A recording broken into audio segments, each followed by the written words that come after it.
আজিজুল আল্লাহ মৌলানা বশিরউদ্দিন সাহেব অনেক প্রাণবন্ত আলোচনা রাখেন। আল্লাহ তাআলা আমিন তাকে কোরআনের খেদমতে ব্যাপৃত থাকার সুযোগ দান করুন। আলোচনা রেখেছেন হযরতুল আল্লাহ মাওলানা হারুনুর রশিদ সহ সম্মানিত ওলামা হযরত। মাহফিলটি পরিচালনা করেছেন মাওলানা মোহাম্মদ সেলিম সহ মঞ্চে উপবিষ্ট জাতির সূর্য সন্তান ওলামায়ে কেরাম, দূরদরাজ থেকে আসা, ধুলির আসনে বসা তাওহীদি জনতার এক অংশ, সম্মানিত মুরব্বিয়ানে কেরাম, মুফতি মুজাহিদ খালিদ তারিক সাইফুল্লাহর উত্তরসূরি প্রিয় যুবক ভাইরা, সমবয়সী বন্ধুরা, স্নেহের কচিকাঁচা অনুজবৃন্দ, পর্দার অন্তরালে অবস্থানরতা সর্বগুণে গুণান্বিতা পর্দানিশী আমার মা এবং বোনেরা, আলোচনার শুরুতেই অন্তরের গহীন কন্দর থাকে আপনাদের উদ্দেশ্যে জ্ঞাপন করছি আন্তরিক মোবারক ইসলামী রীতিনীতি অনুযায়ী আসসালামু আলাইকুম ওয়া রাহমাতুল্লাহ। হৃদয়ের সবটুকু ভাব, আবেগ, প্রেম আর ভালোবাসা কণ্ঠের আগে উদিত করে আবেগ আর অনুপ্রাণিত কণ্ঠে অবনত মস্তকে প্রশান্ত চিত্তে কালিমাতুর শুকর আদায়ের লক্ষ্যে হৃদয়ের সবটুকু ভক্তি, শরীরের সবটুকু শক্তি একত্রিত করে সম্মিলিত আওয়াজে সমবেত প্রচেষ্টায় সমস্যায় সকলে মিলে একবার চিৎকার করে বলছি আলহামদুলিল্লাহ। দরুদ আর সালাম বিশ্ব মানবতার মুক্তির মহান দিশারি, বিশ্ব সবার মহান সভাপতি সাইয়্যিদুল মুরসালিন খাতিমুন নবিয়্যিন সাইয়্যিদিনা নবিয়িনা মুহাম্মদুর রাসূলুল্লাহ সাল্লাল্লাহু, যিনি এসেছিলেন মূল আরবের অসভ্য বর্বর নৃশংস নির্যাতিত নিপীড়িত সমাজে। মাইকেল এইচার 100 মনীষীর জীবনী লিখেছেন, কিন্তু প্রথমে যার নাম দিয়েছেন তিনি হচ্ছে জনাবে মুহাম্মদ রাসূলুল্লাহ। ব্যাখ্যায় তিনি বলেছেন 1500 বছর পূর্বে বিশ্বনবী মুহাম্মদ সাল্লাল্লাহু আলাইহি সাল্লাম এই পৃথিবী থেকে আল্লাহর কাছে ইন্তেকাল করেছে। এই পৃথিবীতে বিশ্বনবী মুহাম্মদ সাল্লাল্লাহু আলাইহি সাল্লাম সমাসীন থাকাকালীন এই বিশ্বের অর্থনীতি, সমাজনীতি, রাজনীতি, দেশীয় নীতি এবং আন্তর্জাতিক নীতিতে বিশ্বনবীর প্রভাব যেমন ছিল, 1500 বছর পূর্বে পৃথিবী থেকে বিদায় নিয়েছেন, কিন্তু আজও পৃথিবীর অর্থনীতি, সমাজনীতি, রাজনীতিতে বিশ্বনবী মুহাম্মদ সাল্লাল্লাহু আলাইহি সাল্লামের প্রভাব এক চুল পরিমাণ কমে নাই। গত কয়েক মাস আগে ফ্রান্সের একটি পত্রিকা আল্লাহ রাসূলের সম্মান হানি করার উদ্দেশ্যে ব্যঙ্গাত্মক কার্টুন প্রকাশ করল। বিশ্বব্যাপী মুসলমানরা নীরব শান্তিপূর্ণ প্রতিবাদ করল। ফ্রান্স সরকারের প্রধান হিসাবে প্রেসিডেন্ট ইমানুয়েল ম্যাক্রোর উচিত ছিল এই পত্রিকাটি বন্ধ করে দেয়া, কিন্তু সেটিকে না করে তিনি বরং আরো আগুনে ঘি ঢেলে দিল। যুদ্ধস্থ সিরিয়া এবং ফিলিস্তিন সহ গোটা বিশ্বের মুসলিম মানবতা দল মত নির্বিশেষে রাস্তার মধ্যে নেমে আসলো। কারণ রাসূলুল্লাহ বলেছেন, লা ইউমিনু আহাদুকুম হাত্তা আকুনা আহাব্বা ইলাইহি মিন ওয়ালিদিহি ওয়া ওয়ালাদিহি ওয়ান নাসি আজমাইন, অতক্ষণ পর্যন্ত তুমি প্রকৃত মুমিন হিসাবে বিবেচিত হবে না যতক্ষণ পর্যন্ত তোমার পিতা, তোমার মাতা, তোমার নেতা, তোমার সন্তান সন্ততি, এক কথায় গোটা দুনিয়ার সমস্ত মানুষের চেয়ে আমি নবী তোমার কাছে সবচেয়ে বেশি প্রিয় না হব, ততক্ষণ পর্যন্ত তুমি ইমানদার হিসাবে বিবেচিত হবে না।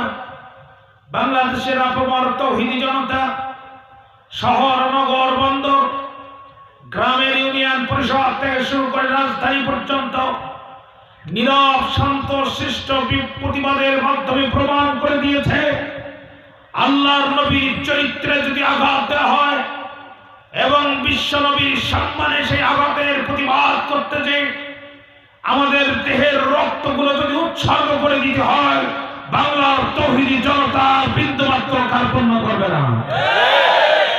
নীরব বিপ্লব, নীরব বিক্ষোভের মাধ্যমে ফ্রান্সের প্রেসিডেন্ট ইমানুয়েল ম্যাক্রোকে একটি বার্তা দিয়েছে, তুমি ফ্রান্সের প্রেসিডেন্ট হতে পারো, তুমি শুধু ফ্রান্সের প্রেসিডেন্ট নও, গোটা পৃথিবীর প্রেসিডেন্টও যদি হও, আর আমার ইমানের অংশ, আমার নবী সাল্লাল্লাহু আলাইহি সাল্লামের আকার চুম্বি আরশ চুম্বি সম্মানে যদি তোমার কলিজার ভিতরে বিন্দু মাত্র উদারতা না থাকে, বিশ্বনবীর সম্মান এবং ইজ্জতের প্রতি তোমার ন্যূনতম সম্মান যদি না থাকে, তুমি ফ্রান্স কেন, গোটা পৃথিবীর প্রেসিডেন্ট হলো, তোমার মর্যাদা মুসলমানের পায়ের জুতার ফিতার সমান হতে পারে না।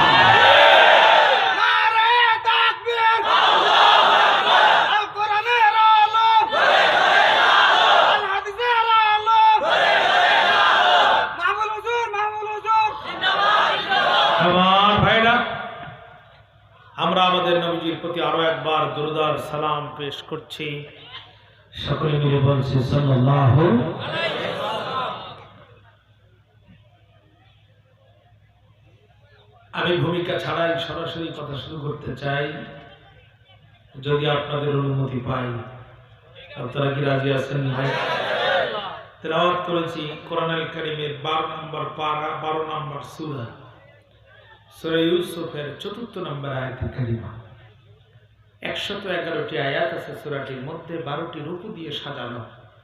মহাপবিত্র কোরআনুল কারীমের পবিত্রতম এই সূরাটি নাজিল হয়েছিল বিশ্বনবীর মাক্কী জীবনের শেষ ভাগ।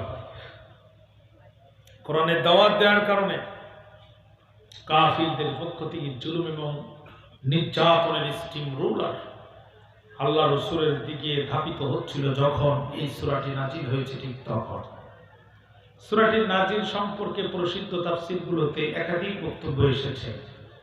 আমি 2টা তাফসীর থেকে 2টা বক্তব্য খুব সংক্ষেপে আপনাদের সামনে তুলে ধরছি। এই পৃথিবীর নন্দিত মুফাসসির হাফিজ ইবনে কাসির প্রসিদ্ধ তাফসীরুল কোরআনিল আযীম, এই সূরার শান-নুজুল সম্পর্কে তিনি উল্লেখ করেন, বিশ্বনবী যখন কোরআনের দাওয়াত দিচ্ছেন, মক্কার কাফেররা এই দাওয়াতকে বন্ধ করার জন্য চক্রান্ত শুরু করল। তার কারণ কোরআনের দাওয়াত হয় যেখানে, কাফিরদের চক্রান্ত হয় ঠিক সেখানে। রাস্তাঘাট বাজার কোথাও কোনো সমস্যা নাই, সমস্যা শুধু কোরআনের তাফসীর মাহফিলগুলোতে। কোরআনের দাওয়াত দিচ্ছেন আল্লাহর নবী, মক্কার কাফেররা এই কোরআনের দাওয়াতের বিরুদ্ধে কাউন্টার কর্মসূচি ঘোষণা করল। বাপ দাদার অতীত ইতিহাসের কেচ্ছা কাহিনী, সুরকার গীতিকার কণ্ঠ ভালো যার, তাদেরকে এক জায়গায় করে মানুষকে শোনাতে লাগলো। উদ্দেশ্য, মানুষ যেন কোরআন না শোনে। আমার কথার দিকে কি আপনাদের মনোযোগ আছে?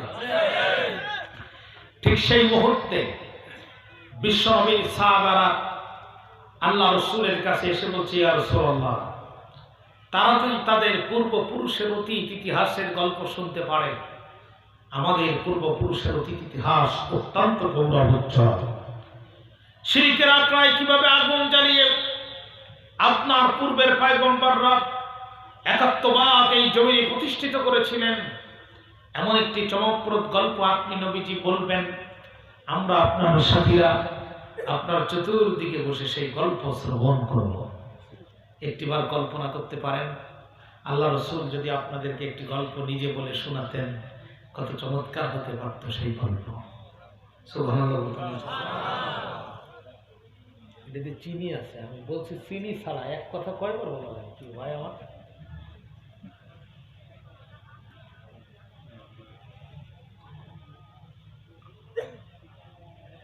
ভাইরা আমার, সাহাবীরা বলছেন, আপনি গল্প বলবেন না যতক্ষণ আপনাকে আমরা ছাড়বো না ততক্ষণ। চতুর্দিকে ঘিরে আছে, নবীজি কোনো কথা বলছেন না। কিছুক্ষণ অতিক্রম হয়ে গেল, আল্লাহ রাব্বুল আলামিন ডাক দিয়ে বললেন, জিবরাইল, ও জিবরাইল, আর করো না দেরি, চলে যাও তাড়াতাড়ি। আমার নবীর সাথীরা আমার নবীর কাছে গল্প শুনতে চায়। যা জিবরাইল যা, ও জিবরাইল যা, আমি আল্লাহ আমার নবীর উপরে এখন পৃথিবীর শ্রেষ্ঠ গল্পটা নাজিল করতে চাই। আরো আসতে বলেন না সুবহানাল্লাহ, আরো একটু আসতে বলেন। মানে রাত্র তো গভীর হয়ে গেছে, সমস্যা আপনাদের না। ঘড়ির কাঁটা যখন 12টার কাছে যায়, পৃথিবীর সব তখন 12টাই বেজে যায়। আমাদের হাতে কিছুই করার নেই। আমরা সর্বপ্রথম মেরিন ড্রাইভ দিয়ে ঢুকলাম, সেখানে যান 1 ঘন্টা। এরপরে পরের রাস্তা দিয়ে আবার শহরে ঢুকে আসলাম। গাড়ির গ্যাস শেষ, তেল আছে, তেলে স্টার্ট নেয় না। সেই গাড়ি আবার নিয়ে গেলাম কক্সবাজার শহর। গ্যাস ভরার পরে স্টার্ট নেয় ঠিকই, গাড়ি আর পিক আপ নেয় না। আপনারা বললেন আমাদের হাতে কিছুই করার আছে। পরে আল্লাহর একটা গাড়ি মিলাই দিয়েছে, তাড়াতাড়ি নিয়ে চলে আসলাম। প্রিয় ভাইরা আমার, তাফসীরে কুরতুবী সহ আরো কিছু প্রসিদ্ধ তাফসীরে এই সূরা শানে নজুল সম্পর্কে ভিন্ন বক্তব্য এসেছে। আমার কথার দিকে কি আপনাদের মন আছে? জি। বিশ্বনবী কোরআনের দাওয়াত দিচ্ছেন। মক্কার কাফেররা এই দাওয়াতকে চিরতরে বন্ধ করে দেওয়ার জন্য তাদের বুদ্ধিজীবীদের একটি টিম গঠন করে বুদ্ধি নিতে পাঠাচ্ছে মদিনার ইহুদিদের কাছে। কোরআনকে কেমনে বন্ধ করা যায়? বুদ্ধিজীবী ছিলেন আপনারা, যারা মানুষের খেতে খামারে কিংবা কলকারখানার ইন্ডাস্ট্রিতে যারা শ্রম দেয়, কাজ করে, তাদেরকে বলে শ্রমজীবী। যারা মাছ ক্রয় করে আর বিক্রয় করে, তাদেরকে বলে মৎস্যজীবী। চিকিৎসা, শিক্ষকতা সহ বিভিন্ন পেশায় যারা নিয়োজিত, তাদেরকে বলে পেশাজীবী। আর বুদ্ধি বিক্রি করে খায় যারা, সরাসরি বুদ্ধিজীবী তারা। রাত 10টা থেকে রাত 2টা পর্যন্ত টক শোতে দেখা যায় টিভি গুলোতে, হাত পা চোখ কান নাক মুখ সব ঠিক আছে, মাগার মাথায় চুল নাই, আমাদের আঞ্চলিক ভাষায় বলে ছাদে মাল নাই, কিন্তু বাম্পার লোড মোষ আছে ঠিক মতো। এরা বসে আর এদের টার্গেট হচ্ছে ইসলামের কোথায় ভুল ধরা যায়, আর আলেমুল আমাদের সমস্যা কোথায়। ঠিক না? ঠিক বলে এই বুদ্ধিজীবী পাঠানো হলো মদিনার ইহুদিদের কাছে, বুদ্ধি নাও, কোরআন কেমনে বন্ধ করা যায়। বুদ্ধিজীবীরা যে মদিনার ইহুদিদের কাছে বলছে আমাদেরকে বাঁচাও। কই কেন? কই আমাদের ঘরের সন্তান মুহাম্মদ বলেন সাল্লাল্লাহু নবী হয়েছে, তার উপরে নাকি নবুয়ত আসছে। আমাদের সন্তানগুলো তার হাতে হাত রেখে কালেমা পড়ে মুসলমান হয়ে যাচ্ছে। উত্তপ্ত বালুর সামনে, জ্বলন্ত উত্তপ্ত সূর্যের সামনে গরম বালুর উপরে চিৎ করে শোয়ে, বুকের উপরে পাথর চাপা দিয়েও ইসলাম থেকে দূরে রাখা যাচ্ছে না। যদি এইভাবে চলতে থাকে, আগামী দিনে আমাদের ব্রেকও থাকবে না, বেলও বাজবে না, নেতৃত্ব কর্তৃত্ব সব মুহাম্মদ এবং তার উত্তরসূরিদের হাতে চলে যাবে। কোথায় আমাদেরকে বাঁচাবে? ইহুদিরা বলছে দেখো, মুহাম্মদ সাল্লাল্লাহু আলাইহি সাল্লাম যদি আল্লাহর নবী হয়, আমাদের কিচ্ছু করার নাই, তবে আমরা একটা ট্যাবলেট দিয়ে তোমাদেরকে পরীক্ষা করাতে পারি। এই ট্যাবলেটটা দিয়ে তোমরা পরীক্ষা করতে পারো সে আল্লাহর নবী কি নবী না। কি সেটা? বলছে তাকে যে জিজ্ঞাসা করো, বানি ইসরাইল বাস করতো ফিলিস্তিনে, তদানীন্তন সময় ফিলিস্তিন থেকে ঘোড়া কিংবা উটের পিঠে চড়ে মিশরে আসতে সময় লাগতো 30 দিন। কবে, কখন, কোন ঘটনার প্রেক্ষিতে ফিলিস্তিন থেকে হিজরত করে বানি ইসরাইল মিশরে এসে স্থায়ীভাবে বসবাস করা শুরু করলো। মুহাম্মদ সাল্লাল্লাহু আলাইহি সাল্লাম যদি আল্লাহর নবী না হয়, এটা তার পক্ষে বলা সম্ভব নয়। তার কারণ আজকে যখন আমরা সূরা ইউসুফ খুলে আলোচনা করতে বসেছি, এই ঘটনা প্রবাহ এখান থেকে 7000 বছর আগে। বিশ্বনবীর উপরে কোরআন নাজিল হয়েছে 1500 বছর পূর্বে, অর্থাৎ আল্লাহর নবীর সময় থেকেও ইউসুফ আলাইহিস সালামের সময়ের ব্যবধান ছিল কমসে কম 5500 বছর। সুবহানাল্লাহ বলতে মন চায়। সাল্লাল্লাহু যদি আল্লাহর নবী না এটা সে বলতে পারবে না। মক্কার কাফেররা বলল, আব্দুল্লাহর বেটা মুহাম্মদ, এতদিন নিজেকে নবী দাবি করে আমাদের সন্তানদের মাথা খাইছো, আজকে বোঝা যাবে যে তুমি কত নাম্বার নবী। ফিরে আসলো, গণ্যমান্য ব্যক্তিবর্গ আপমার জনতা ডাকলো, বিশ্ব নবীকে সেখানে দাওয়াত দিল। আল্লাহ রাসূলকে বলছে, তুমি না আল্লাহর নবী? আল্লাহ রাসূল বলছেন, লা শাক্কা ফীহি, সেখানে কোনো সন্দেহ নাই। তাই যদি হয় তাহলে বলো, বনী ইসরাইল কবে কখন কোন ঘটনার প্রেক্ষিতে ফিলিস্তিন থেকে হিজরত করে মিশরে এসে বসবাস করা শুরু করলো? বিশ্বনবী কোনো কথা বললেন না। সময় অতিবাহিত হচ্ছে, কাফেরদের মুখে হাসি আসতেছে যে আজকে বোঝা যাবে আব্দুল্লাহর বেটা মুহাম্মদ কত নাম্বার নবী।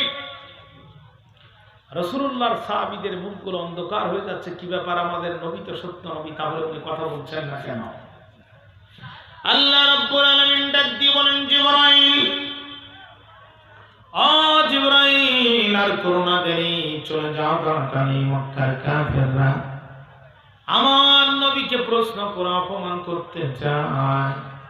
যা জিবরাইল যা, আমি আল্লাহ তাআলা আমার নবীর পক্ষ থেকে প্রশ্নের জবাবটা আমি নিজেই দিতে চাই।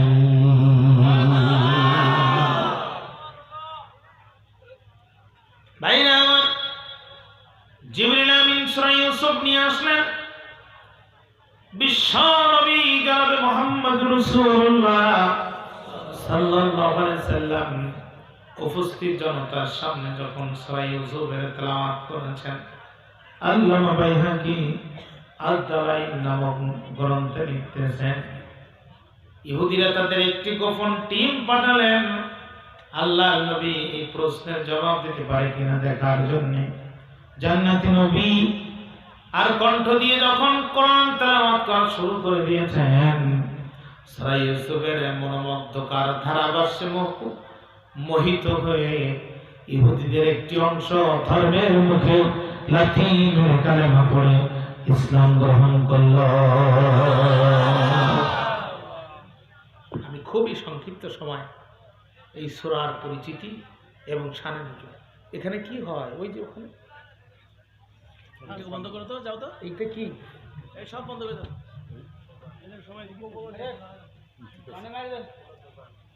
এখানে কি আগুন পোহাচ্ছে নাকি?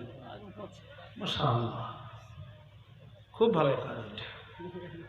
আগামীতে মাহফিলের ভিতরেও এটার আয়োজন করুন, শ্রোতা একটু গরম হবে। হ্যাঁ, সমস্যা হলে মঞ্চে নিয়ে আসেন।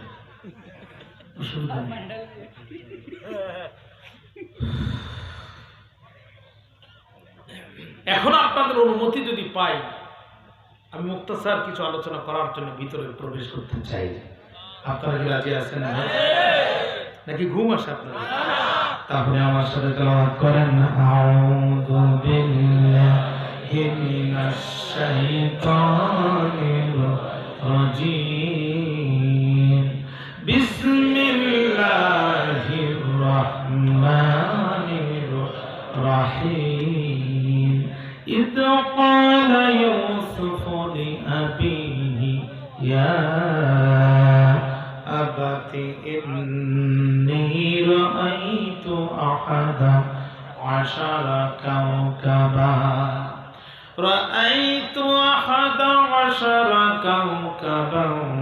والشمس والقمر رأيتهم لي ساجدين.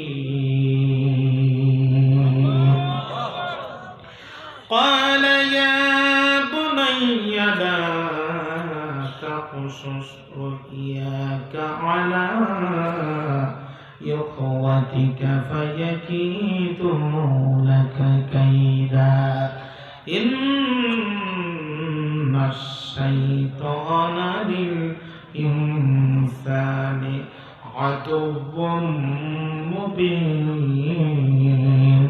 وكذلك يجتبيك ربك ويعلمك من تأويل الأحاديث ويتم نعمته عليك وعلى آل يعقوب كما أتمها على أبويك من قبل إبراهيم وإسحاق إن ربك عليم حكيم لقد كان في يوسف وإخواته لقد كان في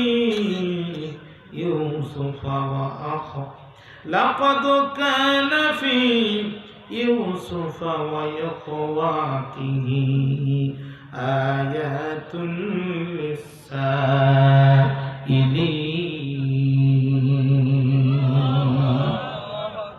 আরো জোরে বলেন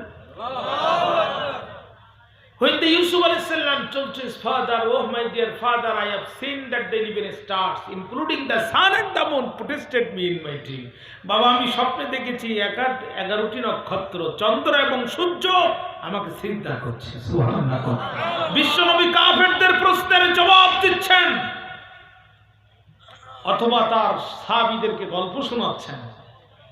আল্লাহ তাআলা শুরু করছেন কিভাবে দেখেন। প্রথম লাইনে যদি চন্দ্র সূর্য নক্ষত্র একজনের পায়ে সিজদা দেয়, এরপরের লাইনে যে কি আছে আল্লাহই জানেন। ঠিক না? ঠিক বলেন। একবার সাল্লাম প্রথম কথায় বললেন লা তাকসুস রুইয়াকা আলা ইখওয়াতিকা, দেখেছো যাহা ভাইদের সাথে বলবে না তাহা, because something is known as jealousy. হিংসা বলে একটা জিনিস আছে না নাই? একজন যখন আগায় সবাই তারে ধরে পিছায়। ঠিক না? ঠিক বলে হিংসা লাগে। এই জন্য খবরদার পাইয়া কি দু লাগে কায়দা, তুমি বলবে যখন তোমার বিরুদ্ধে তারা চক্রান্ত করবে তখন। আমি তোমার বাবা আল্লাহর নবী, আমার বাবা আল্লাহর নবী, আমার দাদা শুধু আল্লাহর নবী না, ন্যাশনাল ফাদার অফ মুসলিম উম্মাহ, মুসলিম জাতির জাতীয় পিতা।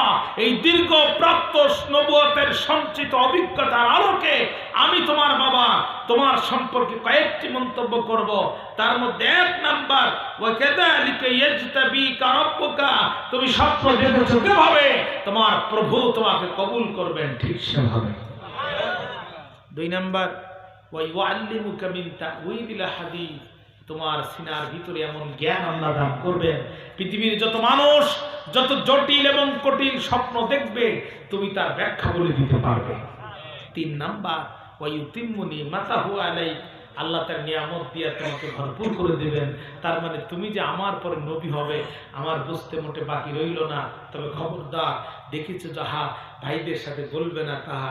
আমাদের আঞ্চলিক ভাষায় একটা কথা আছে, দেয়ালেরও কান আছে। আপনারা ঘুমায় পড়েছেন? কথা বলেন, দেয়ালেরও। পিতা এবং পুত্রের মধ্যে কথোপকথন চলতেছিল যখন ইউসুফ আলাইহিস সালামের মেজো ভাইয়ের স্ত্রী সম্পর্কে ইউসুফ আলাইহিস সালামের মেজো ভাবি দেয়ালের আড়াল থেকে এই গল্প শুনলো, তখন 10 ভাই অক্লান্ত পরিশ্রম করে দুপুরে বাসায় আসলো। যখন বিশ্বের সেরা মহিলা গোয়েন্দা এই রিপোর্ট লাগায় দিল, তখন যেই না রিপোর্ট লাগায় দিল 10 ভাইকে বলল তোমাদের বাবা ইউসুফ ছাড়া তো কিছুই বোঝে না। এরপরে ঘটে গেছে একটা নতুন ঘটনা, এই ঘটনা সম্পর্কে তোমরা কিছু জানো না। 11টি নক্ষত্র ইউসুফকে সিজদা দেয়, শুধু কি তাই, চন্দ্র এবং সূর্য তারে সিজদা দেয়। ইউসুফ বাদে তোমরা কিন্তু 11 ভাই, সামনে যে দিন আসতেছে তোমাদের রক্ষা নাই। ইউসুফ লিডার হবে, তোমাদের কর্মী হয়ে থাকতে হবে।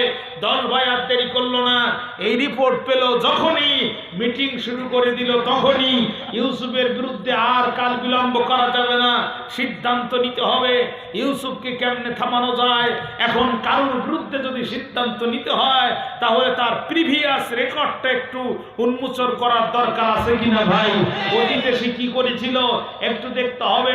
ইউসুফের বিরুদ্ধে ওরা যখন চক্রান্ত করবে, সিদ্ধান্ত নেওয়ার জন্য যখনই ওরা পিছন দিকে তাকায়, চিন্তা করে বলে দেখো তো দেখি এদের স্বাধীন হয়েছিল যখন ইউসুফ কি বিরোধিতা করেছিল, তখন বলে না ইউসুফ তো বিরোধিতা করে নাই।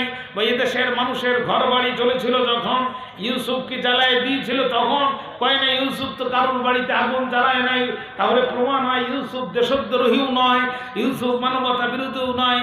আচ্ছা, দুর্নীতি করে নিচতলার বাড়ির 2 তলায় উঠাতে 1.5 লক্ষ টাকা বহন খরচ নেয়, দেখো তো দেখি ওখানেও কি ইউসুফের নাম খুঁজে পাওয়া যায়। কয় না, সেখানে তো ইউসুফের নাম নাই।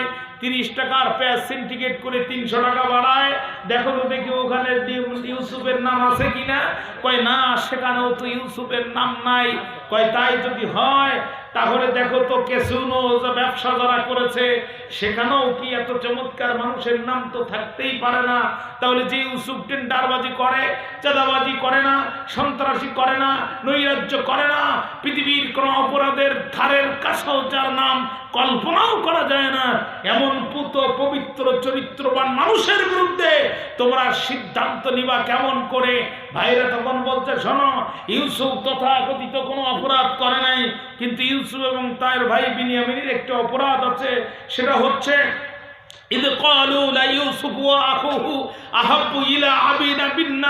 ইউসুফ এবং তার ভাই বিনিয়ামিনের অপরাধ আমাদের থেকে আমাদের বাবার কাছে তারা সর্বাধিক প্রিয়, অধিক প্রিয়। অতএব বোঝা গেল কারোর থেকে কারোর জনপ্রিয়তা বেশি হওয়াটাও একটা অপরাধ। আমার কথা বুঝতে আপনাদের কোনো কষ্ট হয়? আমি জনসমাবেশ করলে 500 টাকার নোট দিতে হয় প্রতি মানুষকে, দুপুরে বিরিয়ানির প্যাকেট দিতে হয়, গ্রামে গ্রামে বাস ট্রাক দিতে হয়, এরপরে মানুষ সমাবেশে আসে। 500 টাকার নোট না পাইলে মানুষ আসে না। এরপরে রৌদ্র যদি আকাশে বেশি থাকে মানুষ পালাতে চায়, পুলিশ দিয়ে পিছনে আটকায় রাখা লাগে। ইউসুফ আর তার অনুসারীরা কোনো জায়গায় গেলে টাকাও দেওয়া লাগে না, পয়সাও দেওয়া লাগে না। লক্ষ লক্ষ মানুষ জনপথের চতুর্দিক থেকে হাজির হয়, তাদের বক্তব্য শুনে চোখের পানি ফেলে, পকেটের টাকা আরো দিয়েই আসে। অতএব দিন যতই যাচ্ছে এই জাতির ভিতরে ইউসুফের গ্রহণযোগ্যতা এবং তার অনুসারীদের গ্রহণযোগ্যতা বৃদ্ধি পাচ্ছে। একবারে খাপের খাপ মুমতাজের বাপ মিলে যাওয়ার পরে বুঝতে পারবেন কতটা লোকসান আর কতটা লাভ। 7 বছর পূর্বে ইউসুফ আলাইহিস সালাম বিপদে পড়েছিল, যেই কারণে আজকে আলেম ওলামা বিপদে পড়েছে, ঠিক একই কারণে। তবে কিছু কথা আপনাদের মাথার মধ্যে ধরাই দিই। আপনাদের এলাকার কয়জন মাদ্রাসার প্রিন্সিপাল নিয়মিত ডাকাতি করে? কথা বলেন, ঠিক বললেন কেন? করে কেউ? কয়জন মাদ্রাসার মুহাদ্দিস চুরি করে? কয়জন মাদ্রাসার ওলামায়ে কেরামরা ইয়াবা ব্যবসার সাথে জড়িত? একজনের নাম বলতে পারবেন? তাহলে স্বাধীনতার 50 বছর পূর্তি উপলক্ষে আজকে দাঁড়িয়ে আপনাকে অকপটে স্বীকার করতে হবে, এদেশে এখনো পর্যন্ত সভ্য এবং 1 নাম্বার নাগরিক হচ্ছে এদেশের ওলামায়ে কেরাম। বাংলাদেশের প্রচলিত সমস্ত অপরাধ থেকে সবচেয়ে বেশি দূরে যারা আলেম ওলামা, ঠিক না? ঠিক বলেন। আলেম ওলামারা টেন্ডারবাজি করে না, চাঁদাবাজি করে না, সন্ত্রাসী করে না, মারামারি করে না, খানাখানি করে না, হানাহানি করে না, ইয়াবার ব্যবসা করে না। কিন্তু আজকে গোটা পৃথিবীতে আলেম ওলামা নির্যাতিত কোন অপরাধে? 7000 বছর পূর্বে ইউসুফ আলাইহিস সালাম চক্রান্তের শিকার হয়েছিলেন, যেই কারণে আজকের আলেম ওলামাও চক্রান্তের শিকার হয়েছে, একই কারণে।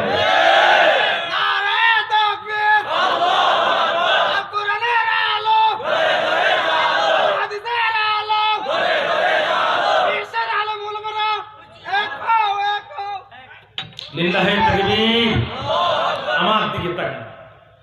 এখন ভাইয়েরা বলছে কি সিদ্ধান্ত নেওয়া যায়?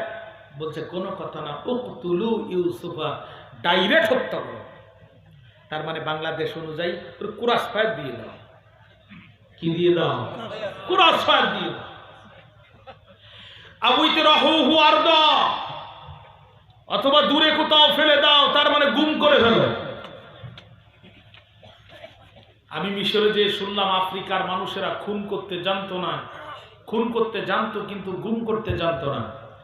এই বাংলাদেশের মানুষ যে তাদেরকে গুম করা শিখিয়েছে। কথা বুঝেন না? ভাইরা দুইটা সিদ্ধান্ত নিলে, হয় হত্যা করো আর তা না হলে দূরে কোথাও ফেলে দাও। قال قائل منهم لا تقتلوا يوسف وألقوه في غيابة الجب। এই বক্তাদের মধ্যে একজন বলল, লা তাকতুলু ইউসুফা, তোমরা ইউসুফকে হত্যা করো না, খেতে কামড়ের কৃষক থেকে শুরু করে এদেশের সমস্ত বাহিনীর মধ্যে ইউসুফের ভক্ত আছে। ইউসুফের ভক্ত র্যাবের মধ্যে আছে, পুলিশের মধ্যে আছে, চিতার মধ্যে আছে, আনসারের মধ্যে আছে, কোবরার মধ্যে আছে, বিডিআরের মধ্যে আছে, বিজিবির মধ্যে আছে। সাধারণ মানুষ যখন শুনবে ইউসুফ আমাদের হাতে মারা গেছে, মানুষগুলো প্রতিবাদ করবে। ওদের বুকের মধ্যে গুলি চালায় প্রতিবাদ থামাতে পারবা। ভুলে যেও না সরিষার ভিতরেও কিন্তু ভূত আছে। যাদের হাতে অস্ত্রের লাইসেন্স আছে ওদের ভিতরে ইউসুফের ভক্ত আছে। অতএব ওরা যদি একবার বন্দুকটা ঘুরায় দেয়, আমও যাবে, সালাও যাবে, কাঁদতে কাঁদতে চোখও যাবে, আমাদের বাঁচার কোনো উপায় থাকবে না। অতএব ইউসুফকে সরাসরি হত্যা করো না। পালানো তো দূরের কথা, এক পা সোজা করে দাঁড়ানোর সময় জাতি দেবে না। ইউসুফকে একটু টেকনিক করে মারতে হবে। ওয়াল কৌহু ফি গয়াবাতিল জব্বি, বরঞ্চ তারে গভীর কূপের মধ্যে ফেলে দাও। সাপও মারা যাবে, লাটু ভাঙবে না, ইউসুফও মারা যাবে, আমাদেরও দোষ হবে না। 50 বছরের পুরাতন কিছু কাহিনী ঘাড়ের উপরে চাপায় দাও, যারা সাক্ষীও খুঁজে পাওয়া যাবে না। এমনি ইউসুফ গভীর কূপে পড়ে মারা যাবে, আমাদেরও কিছু হবে না। ঠিক আছে, এই সিদ্ধান্তটাই ঠিক। ডাইরেক্ট মারবো না, একটু ঘোরায় মারবো, যাতে করে জাতি আমাদের কিছু না বলতে পারে। ইউসুফ কোথায়? বলছে আব্বা যেথায় ইউসুফ সেথায়। আপনাদের তো ঘুম আসতেছে, আমার কথার দিকে মনোযোগ আছে। পাকিস্তান পিরিয়ডে এক কাবলিওয়ালা এসেছিল আমাদের এলাকায়। 2 টাকা দিয়ে তৎকালীন সময় 20টা কালো জাম ছিলেন তো, গাছে জাম বলেন তো, এই কালো জাম কিনছে। কালো জামের গায়ে একটা পোকা ছিল, ছোট্ট একটা পোকা, জোনাকি পোকা। ওইটা যখন গালের মধ্যে জাম দিয়েছে, পোকাটা প্যাস করে শব্দ হয়েছে। কাবলিওয়ালা কয় প্যাস প্যাস করলে হবে না, আমি টাকা দিয়ে কিনেছি। কথা কি বুঝতে পেরেছেন? তা আপনারা ঘুমালি হবে না, আমি বহু কষ্ট করে এসেছি, কিছু কথা আমাদের বলাই লাগবে, ঠিক না? ইউসুফ কোথায়? কয় আব্বা যেথায় ইউসুফ সেথায়। ইউসুফকে ফেলতে গেলে তো আব্বার কাছ থেকে ইউসুফকে নিয়ে আসতে হবে। আর উনি তো পায়গম্বার, ওখানে বেয়াদবি করা যাবে না। এমন মোজেজা দেখাবে, ওটা তো পল্লী বিদ্যুৎ না, পিডিবির পার হাউস। ওখানে হাত দিয়ে যদি সার্কিটে শর্ট খায়, জানাজার ইমামও খুঁজে পাওয়া যায়। অতএব বেয়াদবি করা যাবে না, বরঞ্চ আব্বার সাথে শান্তিপূর্ণ আলাপ আলোচনার মাধ্যমে একটি সংলাপের আয়োজন করে ইউসুফকে আমাদের অধীনে নিয়ে আসবো। যখন একবারে কূপের গভীরে ফেলে দিব তখন। কথা কি বুঝতে পেরেছেন? ভাইরা চলে গেল বাবার সাথে সংলাপ করতে। আব্বা, আমরা আপনার সাথে একটি বিষয় নিয়ে শান্তিপূর্ণ আলাপ আর আলোচনার মাধ্যমে সিদ্ধান্তে আসতে চাই। আব্বা বলল, কোন বিষয়? বলছি ইউসুফের বিষয়। ভাইয়েরা বসে গেল এক পাশে, ইয়াকুব আলাইহিস সালাম আর এক পাশে, মাঝখানে ইউসুফ আলাইহিস সালাম। সংলাপ শুরু হবে ইউসুফ আলাইহিস সালামকে নিজেদের অধীনে নেওয়ার জন্য। সংলাপ বুঝেন তো আপনারা?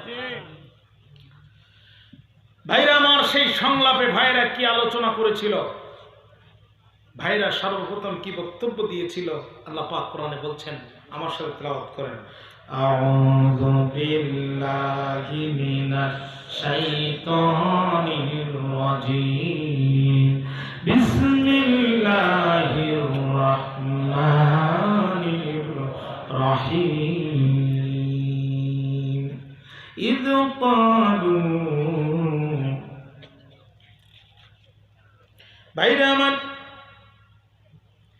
ভাইরা হযরত ইয়াকুব আলাইহিস সালামের সামনে যে সংলাপের বক্তব্য যখন শুরু করেছিল, তখন বলল, ক্বালু ইয়া আবানা মা লাকা লা তা'মান্না আলা ইউসুফা ওয়া ইন্না লাহু লানাসিহুন। চিৎকার করে বলেন আল্লাহু আকবার। আব্বা, আপনি ইউসুফের ব্যাপারে কেন আমাদেরকে বিশ্বাস করতে পারেন না? অথচ আমরা তো ইউসুফের ভক্ত। আব্বা, আপনি হবেন না বিরক্ত? যদিও আপনার আমাদের ব্যাপারে আপনার পূর্বের অভিজ্ঞতা একটু তিক্ত। আর সিলহু পাঠায় দেন তাকে, মানা আমাদের সাথে গাদান, আগামীকাল। ইয়ারতা, সে ফল কুড়াবে, ওয়াইয়ালাব, সে খেলা করবে। আব্বা টেনশন করবেন না। ওয়া ইন্না লাহু লাহাফিজুন, আমরা নিরাপত্তার দায়িত্ব নেব। ইয়াকুব আলাইহিস সালাম মনে মনে কয়, তোমাদের অধীনে ইউসুফের দায়িত্ব দেয়া আর রাক্ষসের কাছে ছাগল পোষানি দেওয়ার মাঝখানে কোনো পার্থক্য নাই। ক্বালা ইন্নী লা ইয়াহজুনুনি, তিনি বললেন তোমরা যদি তাকে আনতে যাবো বিহি, তোমরা যদি তাকে নিয়ে যাও, এটা আমাকে প্রচন্ড চিন্তাগ্রস্ত করবে, আমি খুবই চিন্তাগ্রস্ত হব। শুধু তাই না, ও আখাফু আইয়াকুলাহু যিবু, আমি আতঙ্কিত, আশঙ্কিত, আমি আশঙ্কা করি তোমরা নিয়ে যাবে যখন তারে বাগে খেয়ে ফেলবে তখন। ভাইরা বলছে ক্বালু লাইন আকালাহু যিবু ওয়া নাহনু উসবা, আব্বা করছেন কালো তারে বাগে খাবে না, কারণ আমরা ঐক্যবদ্ধ শক্তি, আমাদের কাছেও মোবাইল নাই, বাঘের কাছেও মোবাইল নাই, আব্বা সন্দেহ করার কোনো কারণ নাই, টেলিফোন করে বাঘকে ডেকে নিয়ে ইউসুফকে ধরায় দেব, বিষয়টা এমন না। তবে আমরা সংঘবদ্ধ ঐক্যবদ্ধ একটা শক্তির মাঝখান থেকে বাঘ এসে শুধুমাত্র ইউসুফকে ধরবে, এই বিষয়টাও আপনার চিন্তা করা ঠিক না। লাইনা কালাহু যিবু, কুরসিন কালো তারে বাঘে খাবে না, তবে যদি বাঘ আক্রমণ করে ইউসুফ যতটুকু আক্রান্ত হবে, ইন্না ইযাল লাখাসিরুন, আব্বা আমরা ততটুকু আক্রান্ত হব, আপনি বিন্দুমাত্র চিন্তা করবেন না। এমন যুক্তিপূর্ণ বক্তব্য যখন উপস্থাপন করেছে, নিশ্চিত পরাজয় জানার পরও ইয়াকুব আলাইহিস সালাম সংলাপ মেনে নিয়া একটু পরীক্ষা করার জন্য ইউসুফ আলাইহিস সালামকে ভাইদের অধীনে দিয়ে দিয়েছে। তাফসীর কুরতুবীর বর্ণনা, বাবার সামনে ছিল যখন ভাইয়েরা হযরত ইউসুফ আলাইহিস সালামকে মাথার উপরে তুলে আদর করতেছিল, তখন বাবার সামনে থেকে চলে গেল যখন ভাইরা ইউসুফ আলাইহিস সালামকে নিয়ে মাথার উপর থেকে একটি আছাড় দিয়ে মাটির মধ্যে ফেলে দিল, তখন নবী ইউসুফ বুঝতে পারলেন একদিকে বাবার সাথে সংলাপের টেবিলে আলোচনা, অন্যদিকে আমাকে হত্যা করার পরিকল্পনা। আসলে তো এটা সংলাপ ছিল না, এটা ছিল সংলাপের নামে গোটা জাতির সাথে প্রতারণা। নবী ইউসুফ ডাক দিয়ে বলে, ভাই আমার অপরাধ কি জানতে চাই। ভাইরা কোনো কথা বলে না, শুধু আঘাত করতে থাকে। এক পর্যায়ে যখন তারা কুফের কাছে নিয়ে গেল, নবী ইউসুফ তার বড় ভাইকে ডাক দিয়ে বললেন, ও আমার বড় ভাই ইয়াহুদা, বাবা থাকবে না যখন আমার নিরাপত্তার দায়িত্ব আপনার উপরে বর্তায়, তখন কেমন কি কারণে আপনি আমাকে নির্যাতন করেন জানি না, তবে আপনি তো আমার বড় ভাই, এখানে আমার বাবা উপস্থিত নাই, অতএব আমার নিরাপত্তার দায়িত্ব আপনার উপরে বর্তায়। প্রিয় ভাইরা আমার, এই কথা শোনার পরে বড় ভাই ইয়াহুদা এবং লবি, এই দুইজনের নেতৃত্বে ইউসুফ আলাইহিস সালামের উপরে সাময়িক শারীরিক আঘাত বন্ধ হলো, কিন্তু কূপের মধ্যে নিক্ষেপ করার সিদ্ধান্ত থেকে তারা পিছনে আসলো না। কূপে নিক্ষেপ করার চক্রান্তের অংশ বিশেষ শরীর থেকে যখন জুব্বা খুলে নেওয়ার জন্য প্রথমে হাত দেয়, নবী ইউসুফ ডাক দিয়ে বলে, ভাই এই জুব্বাটা তোমাদের কাছে ভিক্ষা চাই, আমি যদি কূপের মধ্যে মারা যাই, কূপটা হবে আমার দাফন, জুব্বাটা হবে আমার কাফন, তোমরা না আমার আপন ভাই, জুব্বাটা আমি তোমাদের কাছে ভিক্ষা চাই। ইউসুফ আলাইহিস সালামের কথা ভাইরা পরীক্ষা করে নাই, বরং যখন জুব্বা খোলার জন্য প্রথমে হাত দিয়ে দিল, আমার আল্লাহ ডাক দিয়ে বলে, জিবরাইল, ও জিবরাইল, আর করো না দেরি, চলে যাও তাড়াতাড়ি, ওরা আমার ইউসুফের দুনিয়ার জুব্বা খুলতে চায়, আমি আমার ইউসুফকে জান্নাতের জুব্বা করাতে চাই। কূপের মধ্যে দড়ি দিয়ে অর্ধেক দূর যখন দিল, ইউসুফ আলাইহিস সালাম কাঁদতেছে আর ভাইদেরকে বলতেছে, ভাই আমাকে এর মধ্যে নিক্ষেপ করো না। দাবি যখন জানায়, ভাইদের কলিজা টলল না, বরঞ্চ সেটা একসাথে ছেড়ে দিল, ইউসুফ যেন কূপের মধ্যে পড়ে মারা যায়। আল্লাহ ডাক দিয়ে বলে, জিবরাইল, আর করো না দেরি, চলে যাও তাড়াতাড়ি, ওরা আমার ইউসুফকে কূপের মধ্যে হত্যা করতে চায়, আমি আল্লাহ আমার ইউসুফকে তুমি মিশরের প্রেসিডেন্ট বানাতে চাই। আরো জোরে বলেন আল্লাহু আকবার। জিবরিল আলাইহিস সালাম বলছি, ইয়া রাসূলুল্লাহ, কোন নবীর কাছে আমি এসেছি 4 বার, কোন নবীর কাছে আমি এসেছি 6 বার। ওগো নবীজি, আপনি এমন একজন পয়গম্বর, আপনার কাছে আমি জিবরাইল আসবো সর্বমোট 24,000 বার। নবী গো, এত দূর তো আমি পৃথিবীতে কোনোদিন আসি নাই, মাত্র কয়েকবার পৃথিবীতে আমি খুব দ্রুত এসেছি, তার মধ্যে একবার ইউসুফ আলাইহিস সালামের ভাইরা যখন কূপের মধ্যে তারা নিক্ষেপ করে দিল, আর আমার আল্লাহ ডাক দিয়ে বলল, জিবরাইল আর কোনো না দেরি, চলে যাও তাড়াতাড়ি।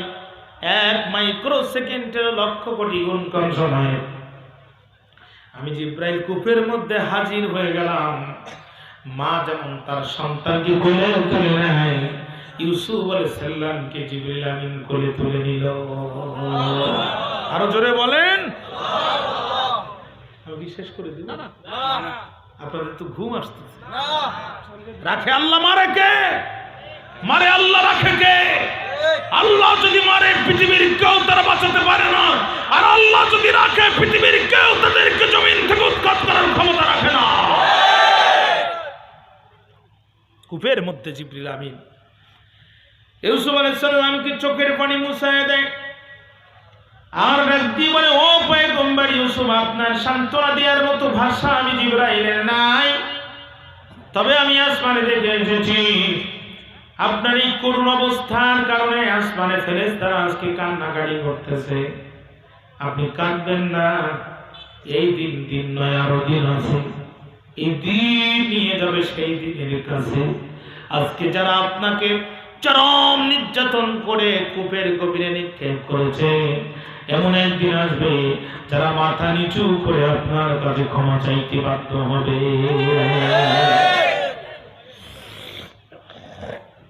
ভুলে যাবেন না, পৃথিবীর শক্তি সবসময় ফেরাউনের পক্ষে থাকে না।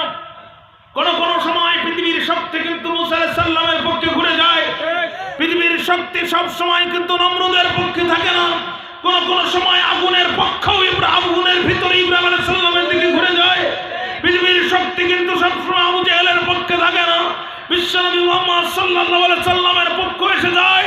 পৃথিবীর শক্তি সবসময় জালেমদের পক্ষে থাকে না, কোন কোন সময় মাসুমের পক্ষে এসে যায়। আর যেই দিন পৃথিবীর শক্তি মাসুমের পক্ষে এসে যায়, ওই দিন আল্লাহর জমিনের উপরে জালেমের কোনো অস্তিত্বই থাকে না।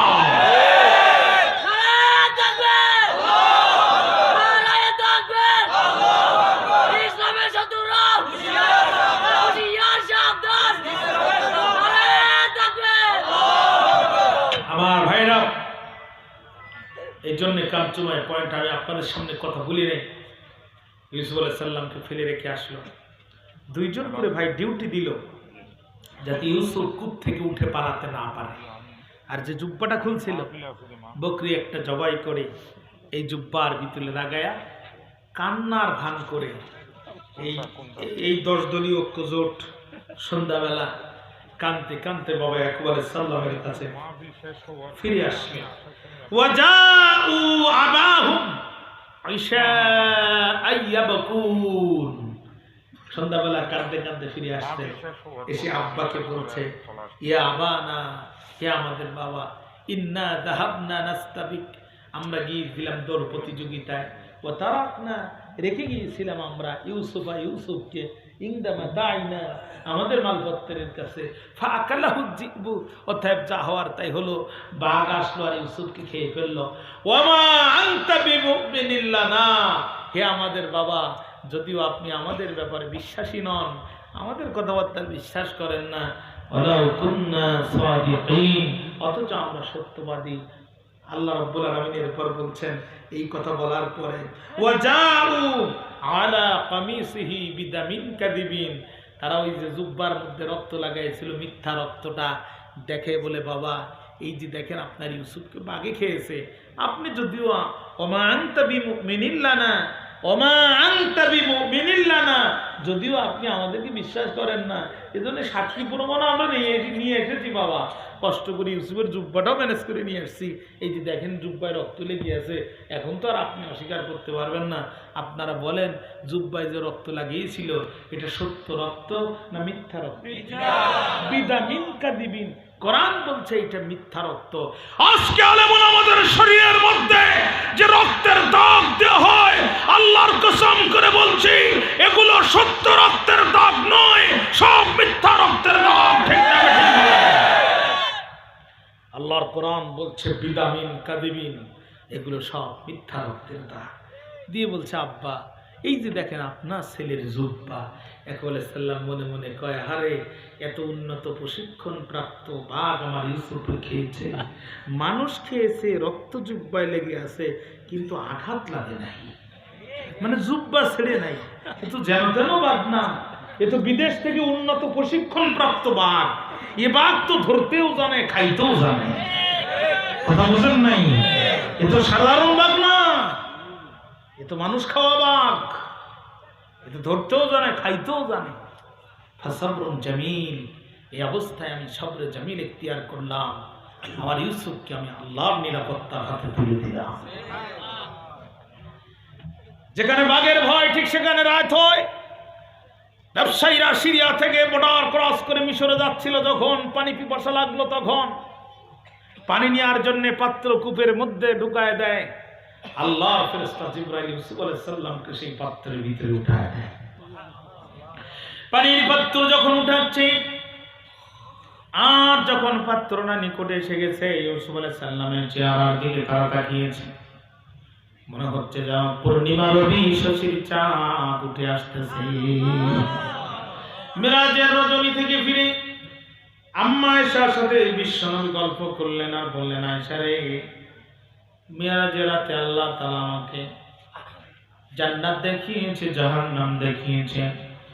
আমার প্রেম জামিনী, প্রেম কামিনী, মধুর ভাসিনী জীবন সঙ্গিনী আয়েশা, আল্লাহ তাআলা অসংখ্য নবীর সাথে আমার সাক্ষাৎ করিয়েছে। আমার ভাই ইউসুফের সাথে আল্লাহ সাক্ষাতের সুযোগ দিয়েছে। আম্মা আয়েশা বলেন, ইয়া রাসূলুল্লাহ, হে ইয়া হাবিবাল্লাহ, আপনি তো নবীদের ইমাম, ইমামুল আম্বিয়া, একজন সাধারণ নবীর সাথে আপনার সাক্ষাৎ হয়েছে, কথাটা আপনি বারবার কেন বলছেন? আল্লাহ রাসূল বলে, আয়েশা রে, আমি নবী, তুমি নবী না। আমি যা জানি তুমি তো জানো না। আমার ভাই ইউসুফের সাথে আমি মুহাম্মাদের সাক্ষাৎ হয়েছে। ইউসুফকে দেখে আমার মনে হয়েছে গোটা পৃথিবীর অর্ধেক সৌন্দর্য বুঝি আল্লাহ ইউসুফের চেহারার মধ্যে ঢুকায় দিয়েছে। এমন একটি সুন্দর মানুষ যখন কূপের ভিতর থেকে উঠে আসতেছে, ওরা চিৎকার করে বলছে, ইয়া বুশরা হাযা গোলাম, পাত্র নেওয়ার জন্য পানি দিলাম, এ কত চমৎকার গোলাম পেলাম। যেই না ইউসুফ আলাইহিস সালামকে উঠাইছে, ওই যে দুই ভাই ডিউটি করতেছিল, তাড়াতাড়ি হেডকোয়ার্টারে সংবাদ দিল ইউসুফ কিন্তু উঠে গেছে। এখন যদি দৌড় দেয়, আমও যাবে, সালাও যাবে, কাঁদতে কাঁদতে চোখও যাবে। 8 ভাই চলে আসলো। আগে ছিল বাবার সাথে সংলাপ, এবার বিদেশিদের সাথে সংলাপ। দ্বিতীয় দফা বৈঠকে বসলো। ওরা বলছে, কি গো ভাইরা বলছে তোমরা কি করতে চাও? কাফেলা লোকজন বলছে, আমাদের পাত্রে পড়েছে, অতএব আমরা সস্তা মূল্যে বিক্রয় করতে চাই। ভাইরা বলছে আমাদের পাত্রে পড়েছে। দেখেছে তো, রাত গভীর হয়ে গেছে না, মাথায় কাজ করতেছে না। আমাদের পাত্রের মাধ্যমে কূপ থেকে উঠে আসছে, আমরা তাকে নিয়ে যেতে চাই। ভাইরা বলছে, এতটুকু পাও, পাবার নিয়ে যাবা। যেই দেশে নিচতলার মালিক 2 তলায় উঠতে 1.5 লক্ষ টাকা খরচ হয়, ওই দেশে এত চমৎকার গোলাম কি আর ফ্রি পাওয়া যায়? নিয়ে যেতে যদি চাও আমাদের কিছু মাল পানি দাও। আল্লাহর কোরআন সেই কথা বলছে, ওয়াশারাহু বিসামানিন বাকসিন, খুবই নগণ্য মূল্যের বিনিময়ে ভাইরা তাকে বিক্রয় করে দিল। তাফসীর কুরতুবীর বর্ণনা, সত্য হচ্ছে 2টা। একটু চিৎকার করে বলেন তো, সত্য কয়টা? ঘুম ঘুম, সব চোখে ঘুম। ওনার 4 ওয়াজ দরকার নেই, এখন একটা করে বালিশ আর ল্যাপ দরকার। আসেন দোয়া করে দিই। ঘুম আসেনি চোখে? সত্য কয়টা? 1 নাম্বার, এখানে আর থাকতে পারবে না, খুব দ্রুত স্থান ত্যাগ করতে হবে। 2 নাম্বার, যেহেতু অল্প মূল্যে গোলাম দিচ্ছি, এ গোলাম বড় চালাক গোলাম, এ যদি একবার ছাড়া পায় তোমরাও পাবা না, আমরাও পাবো না। অতএব এরে নিয়ে যাবে যখন, হাত আর পা বেঁধে লকাপে দিয়া উটের পিঠে চড়াতে হবে। তখন যথারীতি নবী ইউসুফ আলাইহিস সালামের হাত আর পা বেঁধে উটের পিঠে চড়ানো হলো, রওনা শুরু করলো। যখন নবী ইউসুফ আলাইহিস সালাম তাকায় দেখে তখন ওই যে মা রাহিলার কবর দেখা যায়। মায়ের কবর দেখে আবেগে আপ্লবিত হয়ে পড়লেন, উটের পিঠ থেকে লাফায় পড়লেন নিচে, হামাগুড়ি দিতে দিতে মায়ের কবরের সামনে যেয়ে বললেন, ইরফা রাসাকি ইয়া উম্মি, হে আমার কলিজার টুকরা মা, কবর থেকে মাথাটা একটিবারের জন্য উঁচু করে দাও, তোমাকে আমার দেখতে বড় ইচ্ছা হয়। এমন করে যখন কাঁদতেছে, ভাইরা পিছন দিক থেকে আঘাত করতে, কাফেলার লোকজন পিছন দিক থেকে মনে করছে ইউসুফ মনে হয় পালাচ্ছে, পিছন দিক থেকে আঘাত করলো। যখন নবী ইউসুফ মনের কষ্ট মনের মধ্যে চাপা রেখে পিছন দিকে ফিরে শুধু একটি কথা বলেছিলেন, মারিস না, চেহারা দেখে বুঝিস না আমরা পালানোর মতো গোলাম না।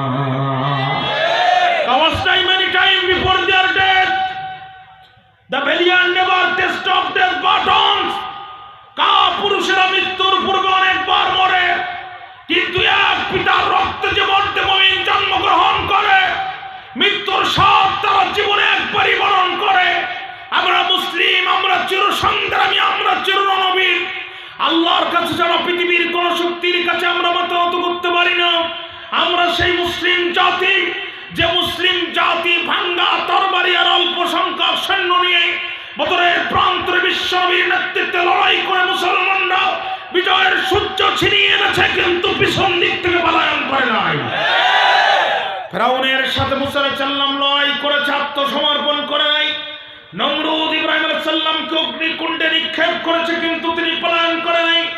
আমরা জানি এ পথ কণ্ঠ কাঠিন্য পথ, এই পথের রাস্তাগুলো কাঁটাযুক্ত, এই পথে চললে পা থাকবে না, হাত থাকবে না, জীবন্ত মানুষগুলোকে নিয়ে অপরাধে কুরবানির পশুর মতো জবাই করা হবে।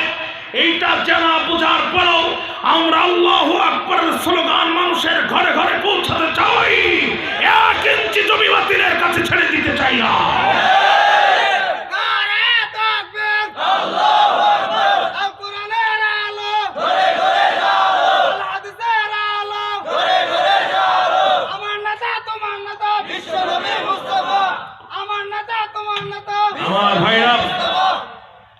আমার ভাইরা, অথবা মুসলমানদেরকে ভয় দেখে লাভ নাই। মুসলমানরা দজলার খরস্রোত পাড়ি দিয়ে গোটা আফ্রিকা শাসন করেছে, মুসলমানরা ইউরোপ শাসন করেছে। এই ইউরোপের কর্ডোবা মুসলমানদের হাতে তৈরি। আজকে ইউরোপের যত সভ্যতা সব মুসলমানদের হাতে খোদাই করা। 1924 সালে তুরস্কের অটোমান সাম্রাজ্যের সর্বশেষ খলিফা আব্দুল হামিদের পতনের মধ্য দিয়ে দীর্ঘকাল মুসলমানরা গোটা পৃথিবীর নেতৃত্ব দিয়েছে। আবারও মুসলমান আল্লাহর কোরআন বুকে নিয়ে রাসূলের শাশ্বত সুন্নাতকে ধারণ করে মাথা উঁচু করে বিশ্বব্যাপী আবারও মাথা উঁচু করে দাঁড়াবে। কোনো মাথা মুসলমানদেরকে থামাতে পারবে না। আমরা ফালানোর জাতি না, অতএব পারিস না। কি হলো আপনার? আমি দোয়া করে দিই, আপনার বিরক্ত হয়ে গেছেন। যে যেখানে আছেন ওখানে বসেন, আমার দিকে তাকান।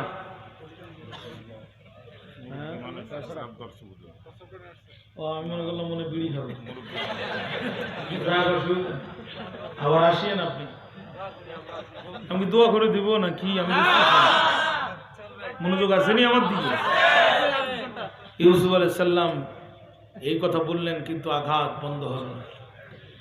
আকাশের দিকে তাকিয়ে আল্লাহর নবী ইউসুফ আলাইহিস সালাম কি যেন ফরিয়াদ করলেন। মুহূর্তের ভিতরে পরিচ্ছন্ন আকাশ অন্ধকার হয়ে গেল, বালু ঝড় শুরু হয়ে গেল। কারণ আল্লাহর প্রিয় বান্দারা যে জমিনে নির্যাতনা নিপীড়নের শিকার হয়, আল্লাহর আকাশের গজবের দরজা ওই জমিনে উন্মুক্ত হয়ে যায়। আমরা গজবের মধ্যে আছি না রহমতের মধ্যে আছি? একটার পর একটা গজব। গুজবের পরে আসলো ডেঙ্গু, ডেঙ্গুর পরে বুলবুল। সাসি আম্মা কয় পেঁয়াজ কোথায়? কয় পেঁয়াজের মূল্য বৃদ্ধি হয়েছে, অর্থাৎ পেঁয়াজের নিয়াতে মূলা খাও। কথা কি বুঝেন নাই? 7 টাকার মূলা রান্না করতে হবে 300 টাকার পেঁয়াজ দিয়া, তার মানে জামার থেকে গেঞ্জি গেছে লম্বা হইয়া, কতক্ষণ না। সেই গজব শেষ না হতেই শুরু হলো লবণ। উত্তরবঙ্গ থেকে আসতেছি, প্রতিবন্ধে গাইবান্ধায় ব্রেক করছি, লম্বা লাইন। জিজ্ঞাসা করলাম ভাই কি খবর? কয় হুজুর চেয়ারেতে দেখি মনে হয় মানুষের বাড়ি খান, বাজারে যান না। আমি কই কেন, কি হয়েছে বাজারে? কয় হুজুর টাকা বেশি কিন্তু বাজারে পেঁয়াজ আছে। হুজুর টাকা দিয়ে করবেন কি, বাজারে লবণই নাই। কথা বল না কেন? এরপরে শেষ না হতেই শুরু হলো করোনা। মানুষ বলে হাসি দিলে আরেকজনের ভিতরে ঢুকে যায়, কথা বল। কুত্তার বলে করোনা হয়েছে, কুত্তায় দিচ্ছে হাসি, এবার বাড়ির সবাইরই করোনা হয়েছে। বলছে আপনারা হাতে চাবি নিয়ে যখন নিজে গেটে ঢুকবেন, গেটে তালা দিবেন, যার হাতে করোনা আছে চাবির মাধ্যমে গেটে ঢেকে যাবে, আর একজন চাবি দিবে, তার ভিতরে করোনা ঢুকবে। এই থেকে বাঁচার কোনো উপায় আছে? কয় ঘর থেকে বাইর হবেন না। কয় তাহলে বাজার ঘাট কেমনে করবো? কয় উপর থেকে দড়ি দিয়া নিচতলা থেকে বাজার নিবেন। আচ্ছা যার হাতে করোনা আছে ও যদি বেগুন ধরে দেয়, কয় তাহলে খাবার 2 ঘন্টা ভিজায় রাখেন, তারপরে খাবেন। কি মুসিবত আমার! চিল্লায় কোন তো এটা রহমত না গজব? কেন সব জায়গায় করোনা? বিআই রে দেখলে সালাম দিয়ে জড়ায় ধরত। কি এক আযাব দেশে আসলো! এখন বিআই রে দেখলে শুধু পালায়, কারণ বিআইয়ের হাতে যদি করোনা থাকে। ঠিক না বেঠিক বলেন ভাই? আমরা তামাম জীবন হজ করলাম, মা বোনের আপনার বোরকার মেকআপ করেন, মা বোনরা আমাদের কথা শুনলেন না। আল্লাহ এমন গজব দিছে, মহিলাও মাস্ক পরে, ওর স্বামীটাও মাস্ক পরে, শুধু মুখে না হাতের মধ্যেও দেয়। কথা বলেন না কেন? কক্সবাজার থেকে এয়ারপোর্টে আমি গেলাম ঢাকায়, ওখান থেকে আরেকটা বিমান ধরে যাবো উত্তরবঙ্গে। উজু করতেছি, তাড়াতাড়ি আসরের নামাজ আদায় করতে হবে। 2 পুলিশ কনস্টেবল আমার 2 পাশে উজু করছে। হঠাৎ করে এক পুলিশ কনস্টেবল দৌড়া দিয়ে বাথরুমে দৌড়া দিছে। আমি বললাম আল্লাহ, এতদিন আমরা দৌড়াতাম, এখন পুলিশ দৌড়াচ্ছে, এটার কারণ কি? পাশের পুলিশ কনস্টেবল বলছে হুজুর তাড়াতাড়ি সরেন। আমি বলছি কি হয়েছে ভাই? কয় ওই যে চায়নার লোক আসতেছে। আমি বললাম আল্লাহ, এই কি গজব দিছো? আগে পুলিশ দেখে আমরা দৌড়াতাম, এখন চায়নার লোক দেখে পুলিশ নিজেই দৌড়াচ্ছে। কথা বলেন না কেন? কথা বলেন। কি বিপদ! আমেরিকাতে গত 2 দিন আগে একদিনে 4000 মরছে। পৃথিবীর শক্তিশালী দেশ যারা বিশ্বকে ধ্বংস করার জন্য অ্যাটমিক এনার্জি দাবি আবিষ্কার করছে, 2টা-3টা বোমা মেরে দিলে গোটা পৃথিবী ধ্বংস হয়ে যাবে। আল্লাহ এমন করোনা দিছে, এই অ্যাটমিক বোমা ধরি সুমা খাইলেও করোনার মেডিসিন খুঁজে পাওয়া যাচ্ছে না। প্রতিদিন 4000-5000 করে এক দেশে মানুষ মরছে বিনা যুদ্ধে। ডাক্তারের শহর ইতালি, তারা বলছে দুনিয়ার চিকিৎসা শেষ, এখন আকাশের চিকিৎসার দিকে তাকিয়ে আছে। কথা বলেন। বিশ্বের নাকি পরাশক্তি আমেরিকা বলছে মৃত্যুর সংখ্যা যদি 2 লাখে রাখা যায় তাহলে বাঁচা যাবে। কি অবস্থা! আমি ছোট্ট একটা ক্যালকুলেশন করে হিসাব করে দেখলাম, আফগানে, ফিলিস্তিনে, কাশ্মীরে আর সিরিয়ায় যত মুসলিমকে নির্বিচারে হত্যা করেছে বিনা যুদ্ধে করোনা দিয়া, আমার আল্লাহ মুনাফা সহ ডবল আদায় করে ফেলেছে। বিনা যুদ্ধে আজকে তারা লাশের মিছিল। এতদিন পাখির মতো মুসলমানদেরকে হত্যা করেছে, এখন বিনা যুদ্ধে লাশের মিছিলের গাড়ি লেগে আছে। যেই জমিনে আল্লাহর প্রিয় বান্দারা নির্মম নির্যাতনার নিপীড়নের শিকার হয়, আকাশের গজবের দরজায় জমিনের জন্য উন্মুক্ত হয়ে যায়। মুসলমান শিশুদের লাশ এখন নদীর স্রোতের সাথে ভাসে। সিরিয়ার মুসলিম শিশু মাথায় বোমের আঘাত, মুখ দিয়ে তার রক্ত বাহির হচ্ছে, আর সে বলছে আমি আল্লাহর কাছে যেয়ে নালিশ করে দিব, তোমরা আমাকে অন্যায়ভাবে আঘাত করেছ। আমার মনে হয় সেই শিশুর ফরিয়াদ আল্লাহ কবুল করেছে। এখন মানুষ চীনকে ভয় পায়। উইঘুরের মুসলমানদের মুখের উপরে ইস্ত্রি আয়রন করা মেশিন দিয়ে ডলা দিয়ে মুখের চামড়া তুলে দিয়েছে। আল্লাহ চীনের জন্য গোটা পৃথিবী টাকা তাদের জন্য কারাগার বানিয়ে দিয়েছে। এখন মরে 2000, বলে আমার দেশে মরছে 200। স্বীকারও করে না, তাহলে আবার বিমান যোগাযোগ বন্ধ হয়ে যাবে, ব্যবসা বাণিজ্য নষ্ট হয়ে যাবে। কি বিপদ! কোন কোম্পানি বলছে আমার ভ্যাকসিন আবিষ্কার করতে সময় লাগবে 3 বছর, কোন কোম্পানি বলছে 4 বছর, কোন কোম্পানি বলছে কয়দিন লাগবে জানি না। অবশেষে রাশিয়া একটি ভ্যাকসিন বাজার নিয়ে আসলো, কিন্তু মার্কেট পেল না। লোকজন বলছে রাশিয়া তড়িঘড়ি করছে, এই ভ্যাকসিন নেওয়া নিরাপদ হবে না। অবশেষে ফাইজার কোম্পানি ভ্যাকসিন নিয়ে আসলো। পরীক্ষামূলক এক নারীকে ভ্যাকসিন দিয়ে দেখা গেল আপামনির গোপও উঠতেছে, দাড়ু উঠতেছে, মহিলার মুখে গোপও গজাচ্ছে, দাড়ু গজাচ্ছে। এ কি বিপদ! একদিকে ভ্যাকসিন না নিলে করোনায় মারা যাচ্ছে, আর একদিকে ভ্যাকসিন নিলে মহিলার গোপ দাড়ি সোজা উঠে যাচ্ছে। তার মানে এতদিন যে মহিলা মানুষ পুরুষ মানুষের প্যান্ট পরছো, শার্ট পরছো, টাই পরছো, তোমার যে পুরুষ হতে ইচ্ছা হয়, আল্লাহকে করোনার ভ্যাকসিন নিয়ে এবার তোর গোপ উঠে যাবে, মোছে উঠে যাবে।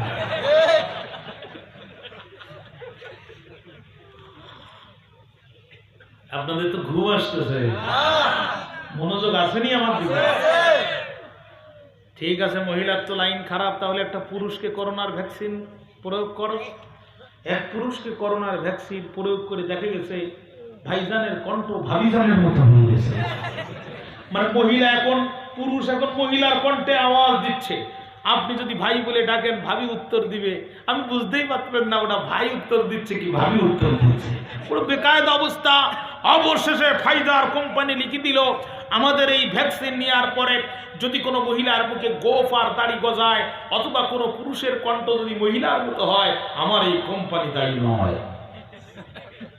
কথা মনে হয় বুঝেন নাই। বুড়াগুলোর হাত শেষ হয়ে গেছে রে।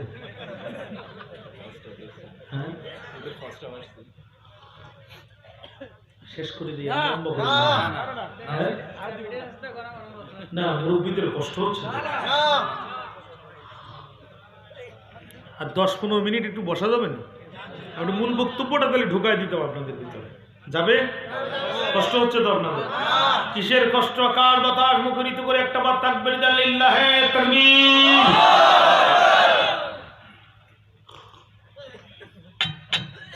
যেই জমিনে আল্লাহর প্রিয় বান্দারা নির্যাতনের শিকার হয়, ওই জমিনের আকাশের গজবের দরজা হতে পারে। এই করোনার পরে আল্লাহ আর একটা গজব দেবে, এর নাম হবে পারনা।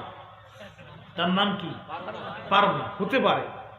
এখন করোনার জন্য মানে ট্রিটমেন্ট হচ্ছে মুখের মধ্যে মাস্ক পরো, আর পারনার জন্য হয়তো হবে ডাইন পা ঘাড়ে তুলে গরুর দড়িতে বেঁধে রাখো, তা না হলে তোমরা মারা যাওয়া। আল্লাহর করোনার শক্তি, পারমাণবিক বোমা এই করোনার কাছে কিছুই না।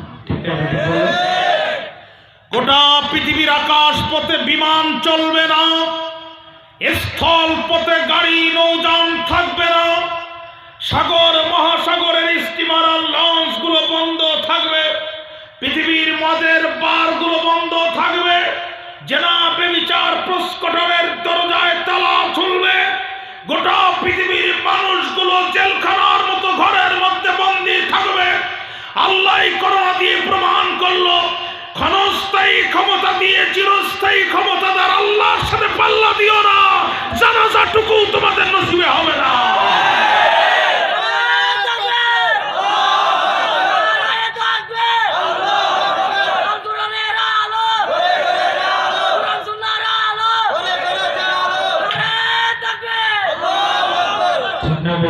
ভাইরা অতএব খুব সাবধান, খুব সাবধান।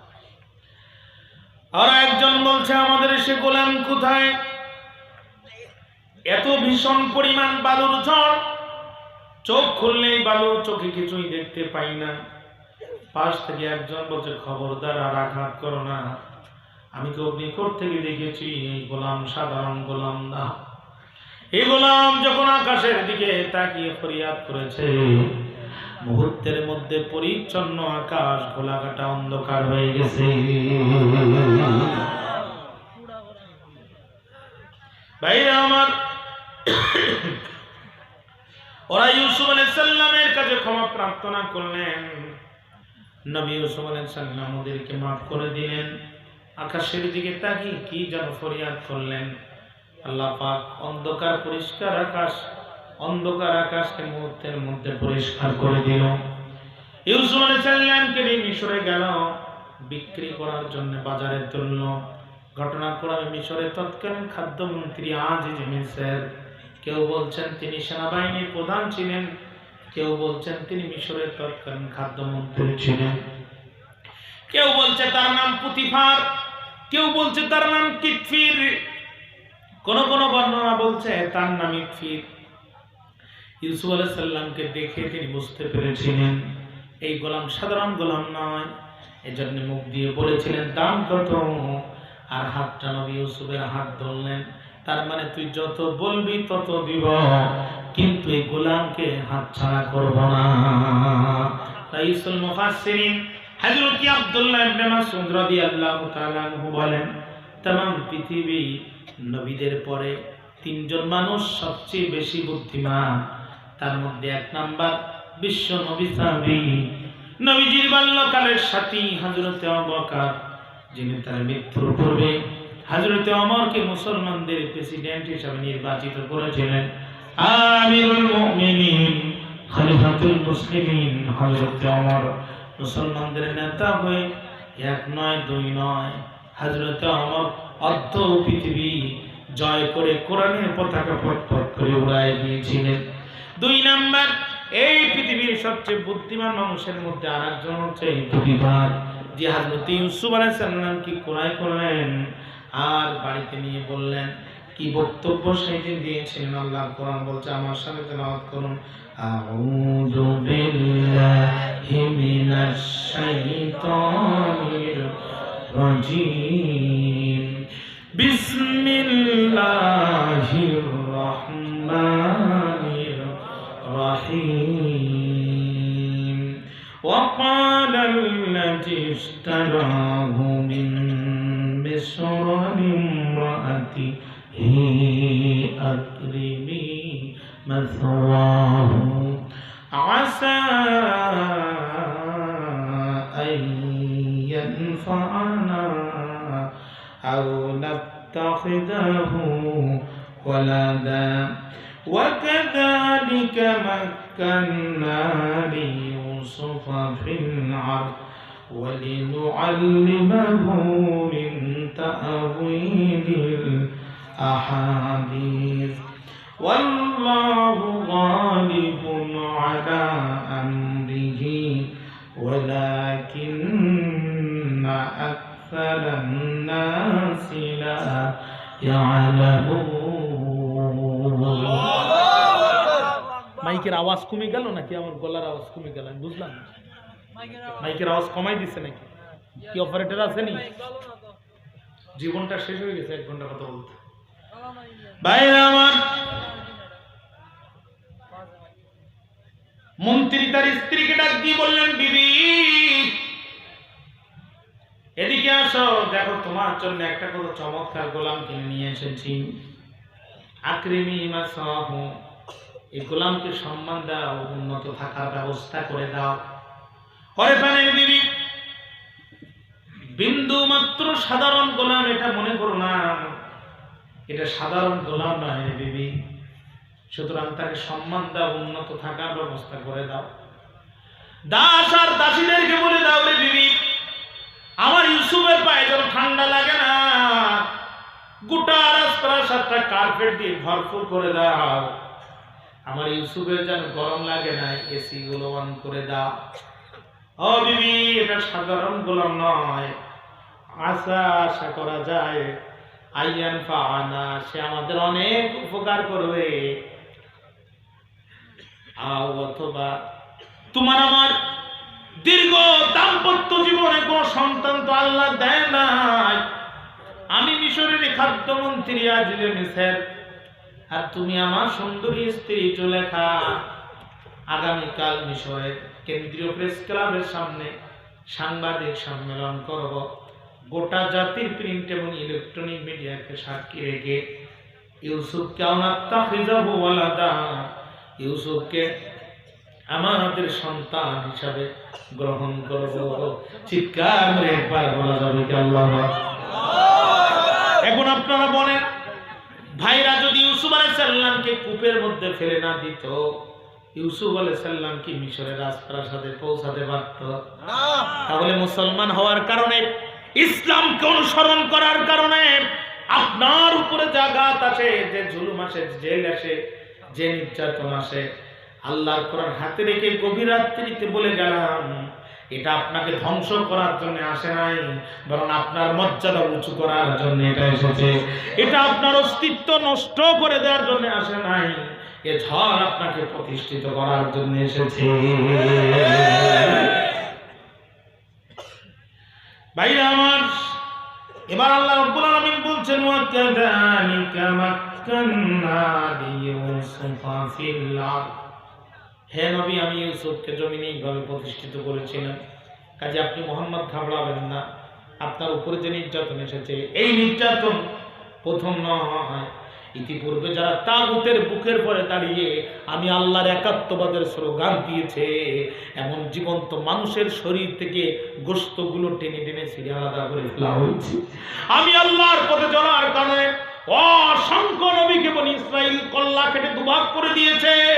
কাজে আমি যদি ইউসুফকে কূপ থেকে তুলে এনে মিশরের গভর্নর বানাতে পারি, নবী আপনি ভুলে যাবেন না, আমি সেই আল্লাহ, আপনাকেও আমি প্রতিষ্ঠিত করব।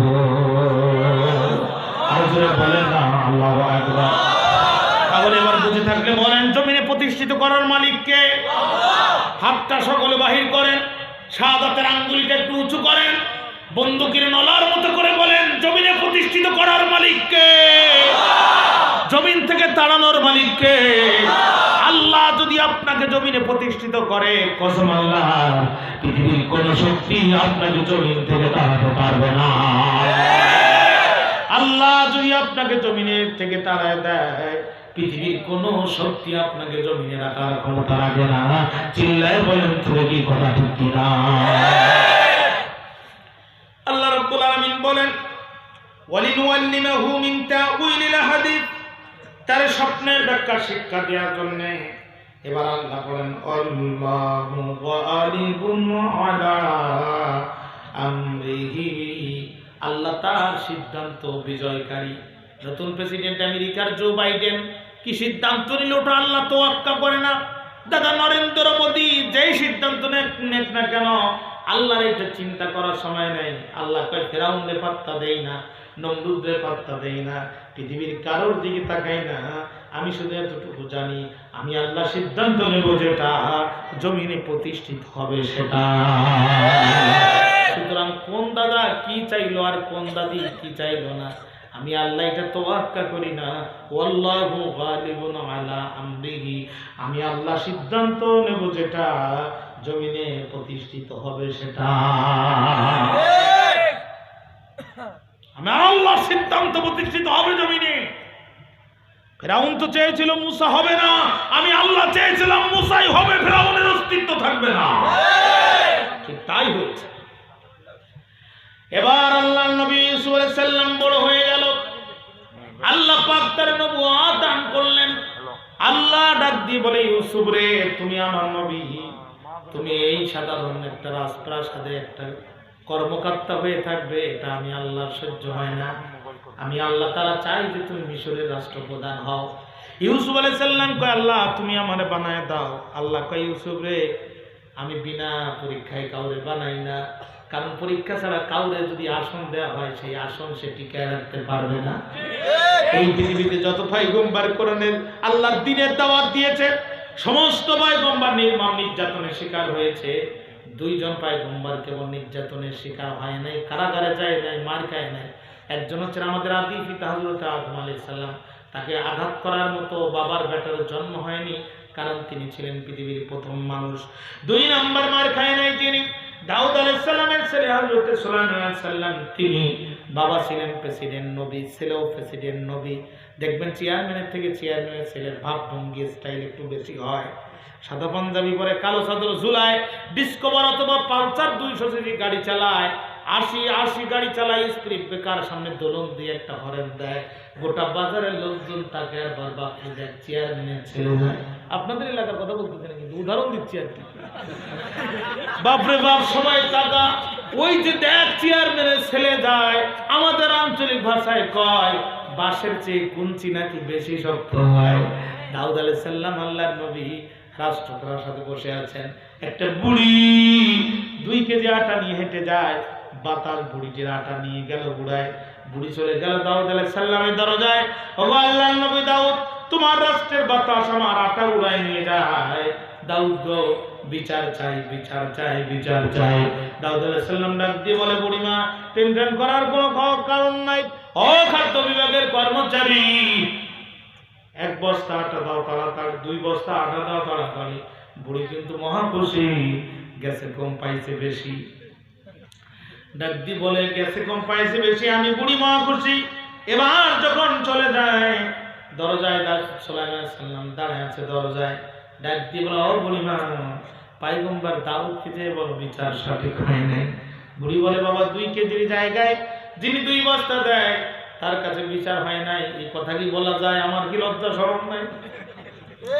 সুলাইমান আলাইহিস সালাম ডাক দিয়ে কয়, বুড়িমা আমি কোনো কারণ শুনতে চাই না, যান আর বলেন বিচার সঠিক হয়নি। বলে না, আমি বলতে চাই না। 2 কেজির বদলে দিল 2 বস্তা। তোমার বাবার দরবারে কি আটা এতই সস্তা?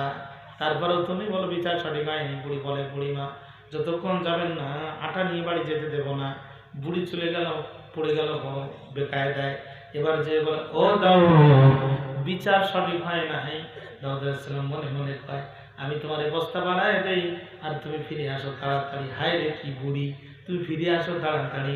এবার যখন আরো 2 বস্তা দিয়ে দেয়, হাসতে হাসতে বুড়ি বলে, সঠিক বিচার হয়েছে। অবশ্যই সঠিক বিচার গেল, 2 কেজি দিল 4 বস্তা। বাপ পেটার দরবার আটা কি এতই সস্তা, গ্যাসে কম পাইছে বেশি, আমি বুড়ি মহা খুশি। সুলাইমান আলাইহিস সালাম ডাক দিয়ে বলে, ও বুড়িমা, পয়গম্বরকে যে বলো বিচার সঠিক হয়নি। বলি বলে, বাবা আমি মাফ চাই, দোয়াও চাই। আমি জানি পয়গম্বররা যেমন নরম ঠিক তেমন গরম। আমি যদি আবার যাই আর আমার 4 বস্তা আটা যদি নিয়ে নেয়, কাঁদতে কাঁদতে চোখ যাবে, আফসোসে আমার জীবন যাবে। অতএব বাবা আমার আর দরকার নাই। সাল্লাল্লাহু আলাইহি ওয়াসাল্লাম ডাক দিয়ে কয়, বুড়িমা ইনসাফ ভিত্তিক বিচার প্রতিষ্ঠিত হবে না যতদিন সুলাইমান রাজপথে দাঁড়ায় থাকবে ততদিন। সুতরাং আপনি আবার যান। বুড়ি এবার মাথা নিচু করে গেল। দাউদ আলাইহিস সালাম বুড়িকে দেখে একটু মনটা খারাপ করলো, হায় রে কোন বুড়ির ভাল্লায় পড়লাম। এর 2 কেজির জায়গায় 4 বস্তা দিলাম, তারপরও ফিরে আসে। বুড়ি আস্তে করে মাথাটা নিচু করে বলে, ও দাউদ, ও দাউদ, বিচার সঠিক হয় নাই, তবে কথাটা আমি বলি নাই।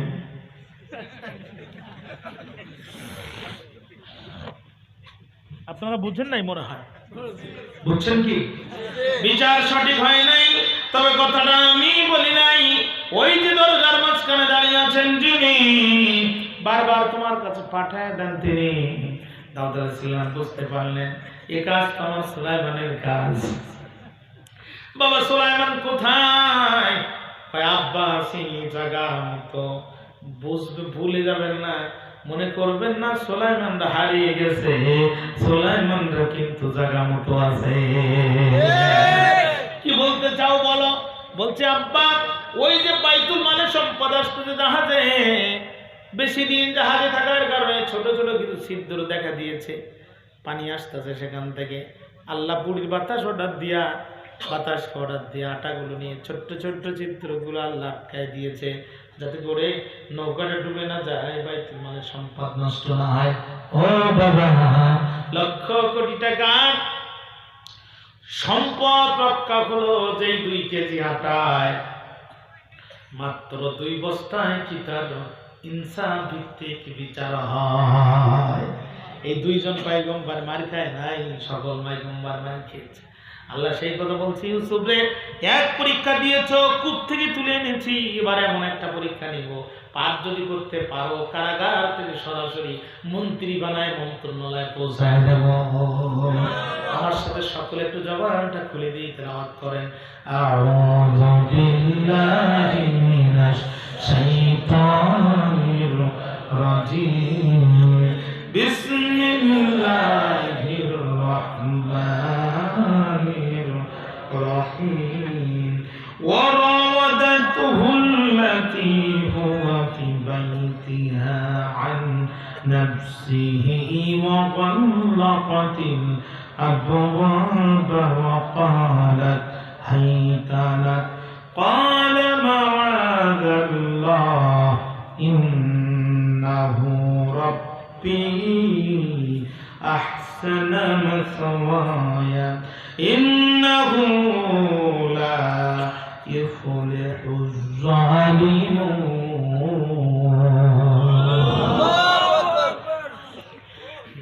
গৃহে এসে থাকতো, সেই নারী তার প্রতি আকৃষ্ট হয়ে গেল। ইউসুফ আলাইহিস সালাম বড় হয়ে গেল, চেহারা তো পূর্ণিমার চাঁদের চেয়েও সুন্দর, আরো ফুটতেছে। জুলাইখা পাগলিনী হয়ে গেল। ছলে বলে কৌশলে নবী ইউসুফ আলাইহিস সালামকে শুধু প্রেমের প্রস্তাব দেয়, মোল্লা রে আই লাভ ইউ, তোমারে ভালোবাসি, খাইতে পারি না, ঘুমাইতে পারি না, শুধু তোমার কথা মনে পড়ে। আজিজ মেসের মন্ত্রীর বউ, কিন্তু তার সংসার করতে ভালো লাগে না। ইউসুফ আলাইহিস সালাম কয়, এটা তো আমি বুঝি না, আমি তোমারে ভালোবাসি, মুই তোমারে বহুত প্যার করেঙ্গা, হাম তোমারে বহুত প্যার করেঙ্গা। নবী ইউসুফ কয়, রে জুলাইখা, কান খাড়া করে শুনে রাখো, সূর্য পশ্চিম দিগন্তে উঠতে পারে, ইসরাফিলের বাঁশির ফুৎকার বাজতে পারে, কিয়ামতের জন্য গোটা পৃথিবী প্রস্তুত হতে পারে। আল্লাহর পয়গম্বররা কোনদিন অবৈধ প্রেমে রাজি হতে পারে না। অবৈধ প্রেম আসেনি দেশে? কথা বলেন, অবৈধ প্রেম আছে দেশে? পদ্মা গেছে শুকায়, যমুনাতে তো পানি নাই, মেঘনা তো পানি নাই বহু আগে, কিন্তু এখন জোয়ার লেগেছে দেশের অবৈধ প্রেম আর ভালোবাসা। বিশ্ববিদ্যালয়গুলো গেলে মনে হয় 12 মাস কার্তিক মাস, কুকুরে জোড়া লাগে কার্তিক মাসে, কথা বলেন, আর এরা জোড়া লাগে 12 মাসে। বিশ্ববিদ্যালয়গুলো জান গাছের গোড়ায়, গাছের মাথায়, গাছের আগায়, সব কবুতরের বাচ্চার মতো জোড়ায় জোড়ায় জোড়ায় জোড়ায় জোড়ায় জোড়ায়। মুসলিম যুবকদের চরিত্র ধ্বংস করে, মুসলিমরা যাতে আগামীতে মাথা উঁচু করে বিশ্বের দরবারে মাথা উঁচু করে না দাঁড়াতে পারে, এজন্য বিধর্মীরা 3টা চক্রান্ত নিয়েছে। 1 নাম্বার, মুসলিম যুবকদের ভিতরে গার্লফ্রেন্ড আর বয়ফ্রেন্ডের অবৈধ ভালোবাসা তৈরি করে দাও, ওদের চরিত্র, শার্ট আর কোট খুলছে আবার ঠেলছে। চোর একটা সারা গ্রাম টোকায়া কিছু না পেয়ে গাঁজাখোরদের কাপড় চোপড় নিয়ে গেছে, ফজরের আজান দিছে, একই আবাখোর আর একই আবাখোর বন্ধুকে ডাক দিয়ে বলে, দোস্ত সারা রাত ছাড়লাম, স্কুল কি যাচ্ছে? বলছে প্রায় বাড়ির কাছে এসে গেছে। কেমনে বুঝলি? কই পিছনে তাকায় দেখো সেই জামা কাপড় নাই। আপনারা বলেন, এই গাঁজাখোর যুবকদের দ্বারা ইসলামের খেদমত তো দূরের কথা, নিজের খেদমত সম্ভব না। যুবকদের হাতে তুলে দিয়েছে নেশা, আকাশ সংস্কৃতির মাধ্যমে নারীদের ঘরে ঘরে পৌঁছায় দিয়েছে। জি বাংলা স্টার জলসা কিরণমালার কঠিন প্রশিক্ষণ দিয়েছে। যুবতী নারীদের পাশের বাড়ির ড্রাইভারের সাথে স্বামীকে বাদ দিয়া অন্য পুরুষের সাথে কিভাবে মেলামেশা করা যায়, জেনা ব্যভিচার করা যায়, কারণ গাজার ইয়াবা খেয়ে তো স্বামীর যৌবনের তারুণ্যের উচ্ছ্বাস শেষ হয়ে গেছে। এখন পরনারীর সাথে নারীরা অন্য পুরুষের সাথে সম্পর্ক করে, স্বামীর অজানে, স্বামীকে আড়াল করে, স্বামীর অজান্তে অন্য পুরুষের সাথে মেলামেশা করে। পেটের মধ্যে যখন সন্তান আসে, সমাজে স্বামী সন্তান বলে ডেলিভারি করে, আর এই অবৈধ পিতৃ পরিচয়হীন সন্তানরা বড় হয়ে আল্লাহর কোরআনের মাহফিলগুলোতে 144 ধারা জারি করে। কথা কি বুঝতেছেন? আজকে অবৈধ প্রেমের কারণে আশরাফুল মাখলুকাত মানুষের এই সন্তানগুলো ডাস্টবিনে ফেলে রেখে যাচ্ছে, কুত্তায় মানুষের সম্পদ খাচ্ছে। মানুষকে, মানুষের বাচ্চা কুত্তায় মুখে নিছে, যখন কুত্তায় মুখে নিছে তখন ওখানে চিল্লাইছে ডাস্টবিনের ভিতরে, তখন মানুষে যে দেখে পলিথিনের ভিতরে বাচ্চা। এ লজ্জা রাখবেন কোথায়? পত্রিকা বলছে, দেশের রিপোর্ট বলছে, অবৈধ গর্ভপাতের সংখ্যা ড্রামাটিক হারে বাড়তেছে, ড্রামাটিক হারে বাড়তেছে।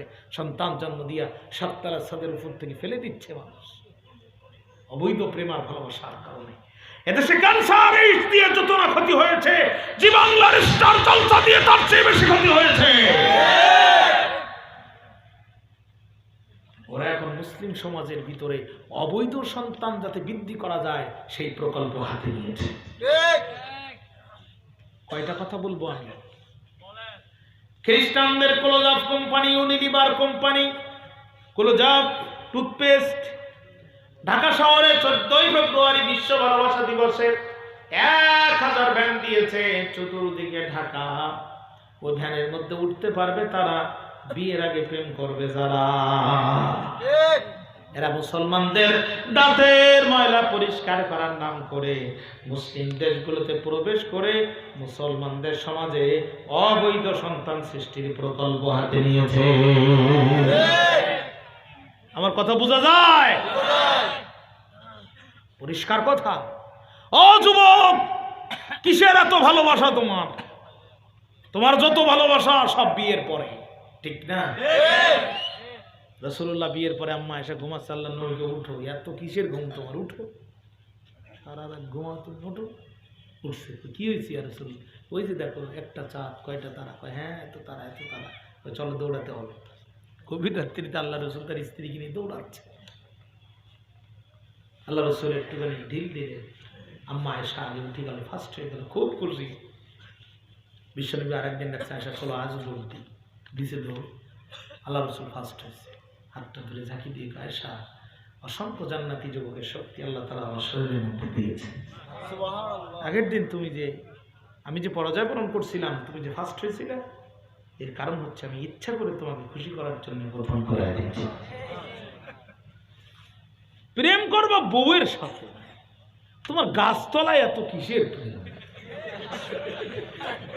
গাছতলায় এত কিসের প্রেম? তুমি প্রেম করবো, বিয়ে করে বউ ঘরে নিয়ে যাও, ইচ্ছা মতো প্রেম করো, যত প্রেম করবো তত সওয়াব হবে, ঠিক না? এতে বিয়ের আগে প্রেম করে আর বিয়ের পরে, বিয়ের আগে প্রেম করে আর বিয়ের পরে মারামারি করে। সংসারে আল্লাহ 30টা দিন বিচার। মনে হয় মেম্বার আর চেয়ারম্যান স্পেশাল কোয়ার্টার করে বাড়িতে রিজার্ভ রাখলে ভালো হয়, এত পরিমাণ বিচার। কথা না? চেয়ারম্যান সাহেব সকালে উঠে ব্রাশ করতেছে, গেটের গায়ে দেখে এক যুবতী মেয়ে বসে আছে। মা খবর কি? আপনার স্ত্রীর সাথে 13 বছরের বিয়ে, আমার গর্ব একটা সন্তান আছে। কোথায় গেছে সমাজ? সমাজ কোথায় গেছে বলে না? আমরা মোল্লারা ওয়াজ করে এই সমাজের কোনো পরিবর্তন করতে পারি না। 50 বছর দেশটা স্বাধীন হয়েছে, কত শিক্ষিত উকিল, ব্যারিস্টার, ইঞ্জিনিয়ার, বুদ্ধিজীবীরা দেশের দায়িত্ব পালন করেছে। একটা রাত ওই দেশকে ধর্ষণ মুক্ত রাত উপহার দিতে পারেনি। আমি আল্লাহর কোরআন হাতে নিয়ে বলছি, আমাদের মোল্লাদের কাছে একটা বাদ দিয়ে থাকেন, 50 সেকেন্ডে বাংলাদেশকে ধর্ষণ মুক্ত বাংলাদেশ উপহার দেওয়ার ক্ষমতা রাখে। হুজুর কেমনে? মোল্লা মানুষ মসজিদের মাদ্রাসা ইমামতি করে এত বড় কথা কেমনে কন? আল্লাহর কোরআন খোলেন, সূরাতুন নূর আয়াত নাম্বার 2। আযানিতু ওয়াযানি, আল্লাহ বলছে জেনাকার আর জেনা করেনি যদি ধরা পড়ে, বিবাহিত অবস্থায় জেনা করলে এক শাস্তি, অবিবাহিত অবস্থায় জেনা করলে অন্য শাস্তি। অবিবাহিত অবস্থায় জেনা করলে শরীরের উপরে 100 চামড়ার ভিতরে আঘাত করো, 80 আঘাতের পরে মারা গেলে মৃত দেহের পরে আরো 20টা মারো। এবার যদি জানে বেঁচে যায় ছেড়ে দাও। বিয়ের পর জেনা করলেও মৃত্যুবরণ করবে না ততক্ষণ, পাথর মারো ততক্ষণ। কোরআনের শাস্তি অনুযায়ী একটা শাস্তি যদি দেওয়া হয়, দেশের 36টা টিভি চ্যানেলে 24 ঘন্টা সংবাদের প্রথম 5 মিনিট এই খবর যদি দেখানো হয়, ধর্ষণ তো দূরের কথা, এদেশের লম্পট যুবকদের স্বপ্ন দোষ পর্যন্ত বন্ধ হয়ে যাবে।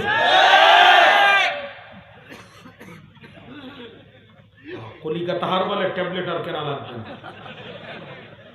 50 সেকেন্ডে বাংলাদেশ ধর্ষণ মুক্ত বাংলাদেশ হবে, ঠিক কিনা? যতই যা করেন, কোরআনের কাছে না আসা পর্যন্ত 100% দেশ অপরাধ মুক্ত হবে না। আপনারা বিরক্ত হয়ে যাচ্ছেন? আমার তো কষ্ট হচ্ছে, আমার কলিজা পর্যন্ত শুকিয়ে গেছে। এরি আল্লাহ, রাত 1টা বাজতে গেছে তো,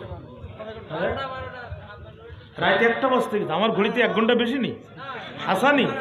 হ্যাঁ, এ দেখো আপনার ঘড়িতে 1 ঘন্টা বেশি, কি চালাক। জুলাইকার ঘটনার আরো সূক্ষ্ম সূক্ষ্ম মায়ের কিছু আছে সামনে, আমি দেবো নি, যাবো সামনে। রাজি আছেন নি? চরিত্র হতে হবে ইউসুফ আলাইহিস সালামের মতো। যতদিন পর্যন্ত এই পৃথিবীর মুসলিম মানবতার যুবকদের চরিত্র ইউসুফ আলাইহিস সালামের মতো হবে না ততদিন পর্যন্ত মুসলমানরা আর কোনোদিন মাথা উঁচু করে দাঁড়াতে পারবে না।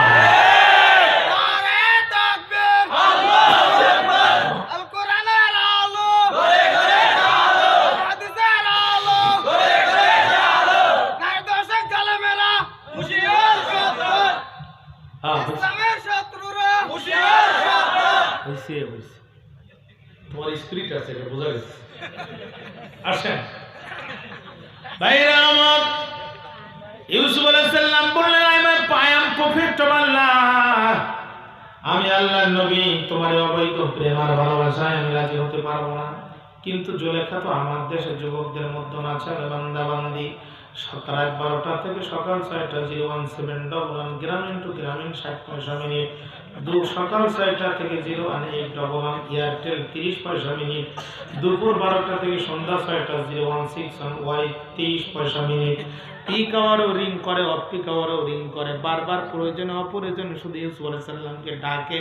তার মানে ওরে দেখতে মনে চায়, জুলেখা কয় খাইতেও পারি না, শুইতেও পারি না, বিরহের বেদনা তুমি কেন বোঝো না? ও মোল্লা, সব বোঝো আর তুমি প্রেম বোঝো না। মোল্লা রে, ওমা আহসানু শাহরুখা, তোমার চুলগুলো কত সুন্দর, এই চুলগুলোর দিকে যখন তাকাই আমি আরো দিওয়ানা হয়ে যাই। নবী ইউসুফ ডাক দিয়ে বলে, জুলেখা রে, বিশ্বাস কর মৃত্যুর পরে সর্বপ্রথম মানুষের মৃত্যু হবে যখন কবরে রাখার পরে সর্বপ্রথম মানুষের মাথা থেকে চুলগুলো উঠে যাবে তখন, আর টেম্পার থাকবে না। বিশ্বাস না হয় তোর দাদি আম্মার চুলের দিকে তাকিয়ে দেখ, যৌবন যখন ছিল চুলের কি মশান ছিল, এখন যৌবন নাই, ওটা চুল কি কুষ্ঠ কি বলে, চুল কি পাটেরা, সেটা বোঝার উপায় নাই। ঠিক না ঠিক বলে? কাজে এই চুল দেখে তুই পাগল হইস না। তার মানে জুলেখা তার প্রেমের দিকে ডাকে। আল্লাহ নবী ইউসুফ বারবার পরকালের কথা মনে করে দেয়। আমাদের যুবকদের যদি কোনো জুলেখা না বলে তো চুলগুনা সুন্দর, যুবক মাথার ক্যাপটা খুলে একটা ঝাড়া মেরে কয় আরো ভালো ছিল, ইদানিং একটু যত্ন কম নেই।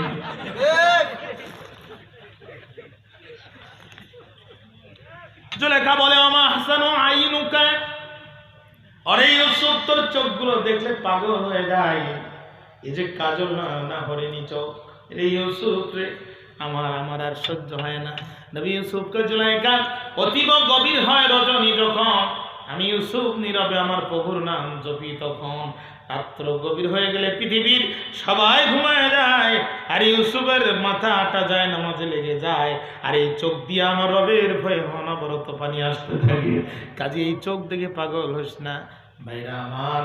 কিন্তু জুলেখা তো না সরবান্দি, ডাক দিয়ে ইউসুফ রে, যদি তুমি আমার কথা না শোনো, সোজা আঙ্গুলে যদি ঘি না ওঠে আমি বাঁকা করবো।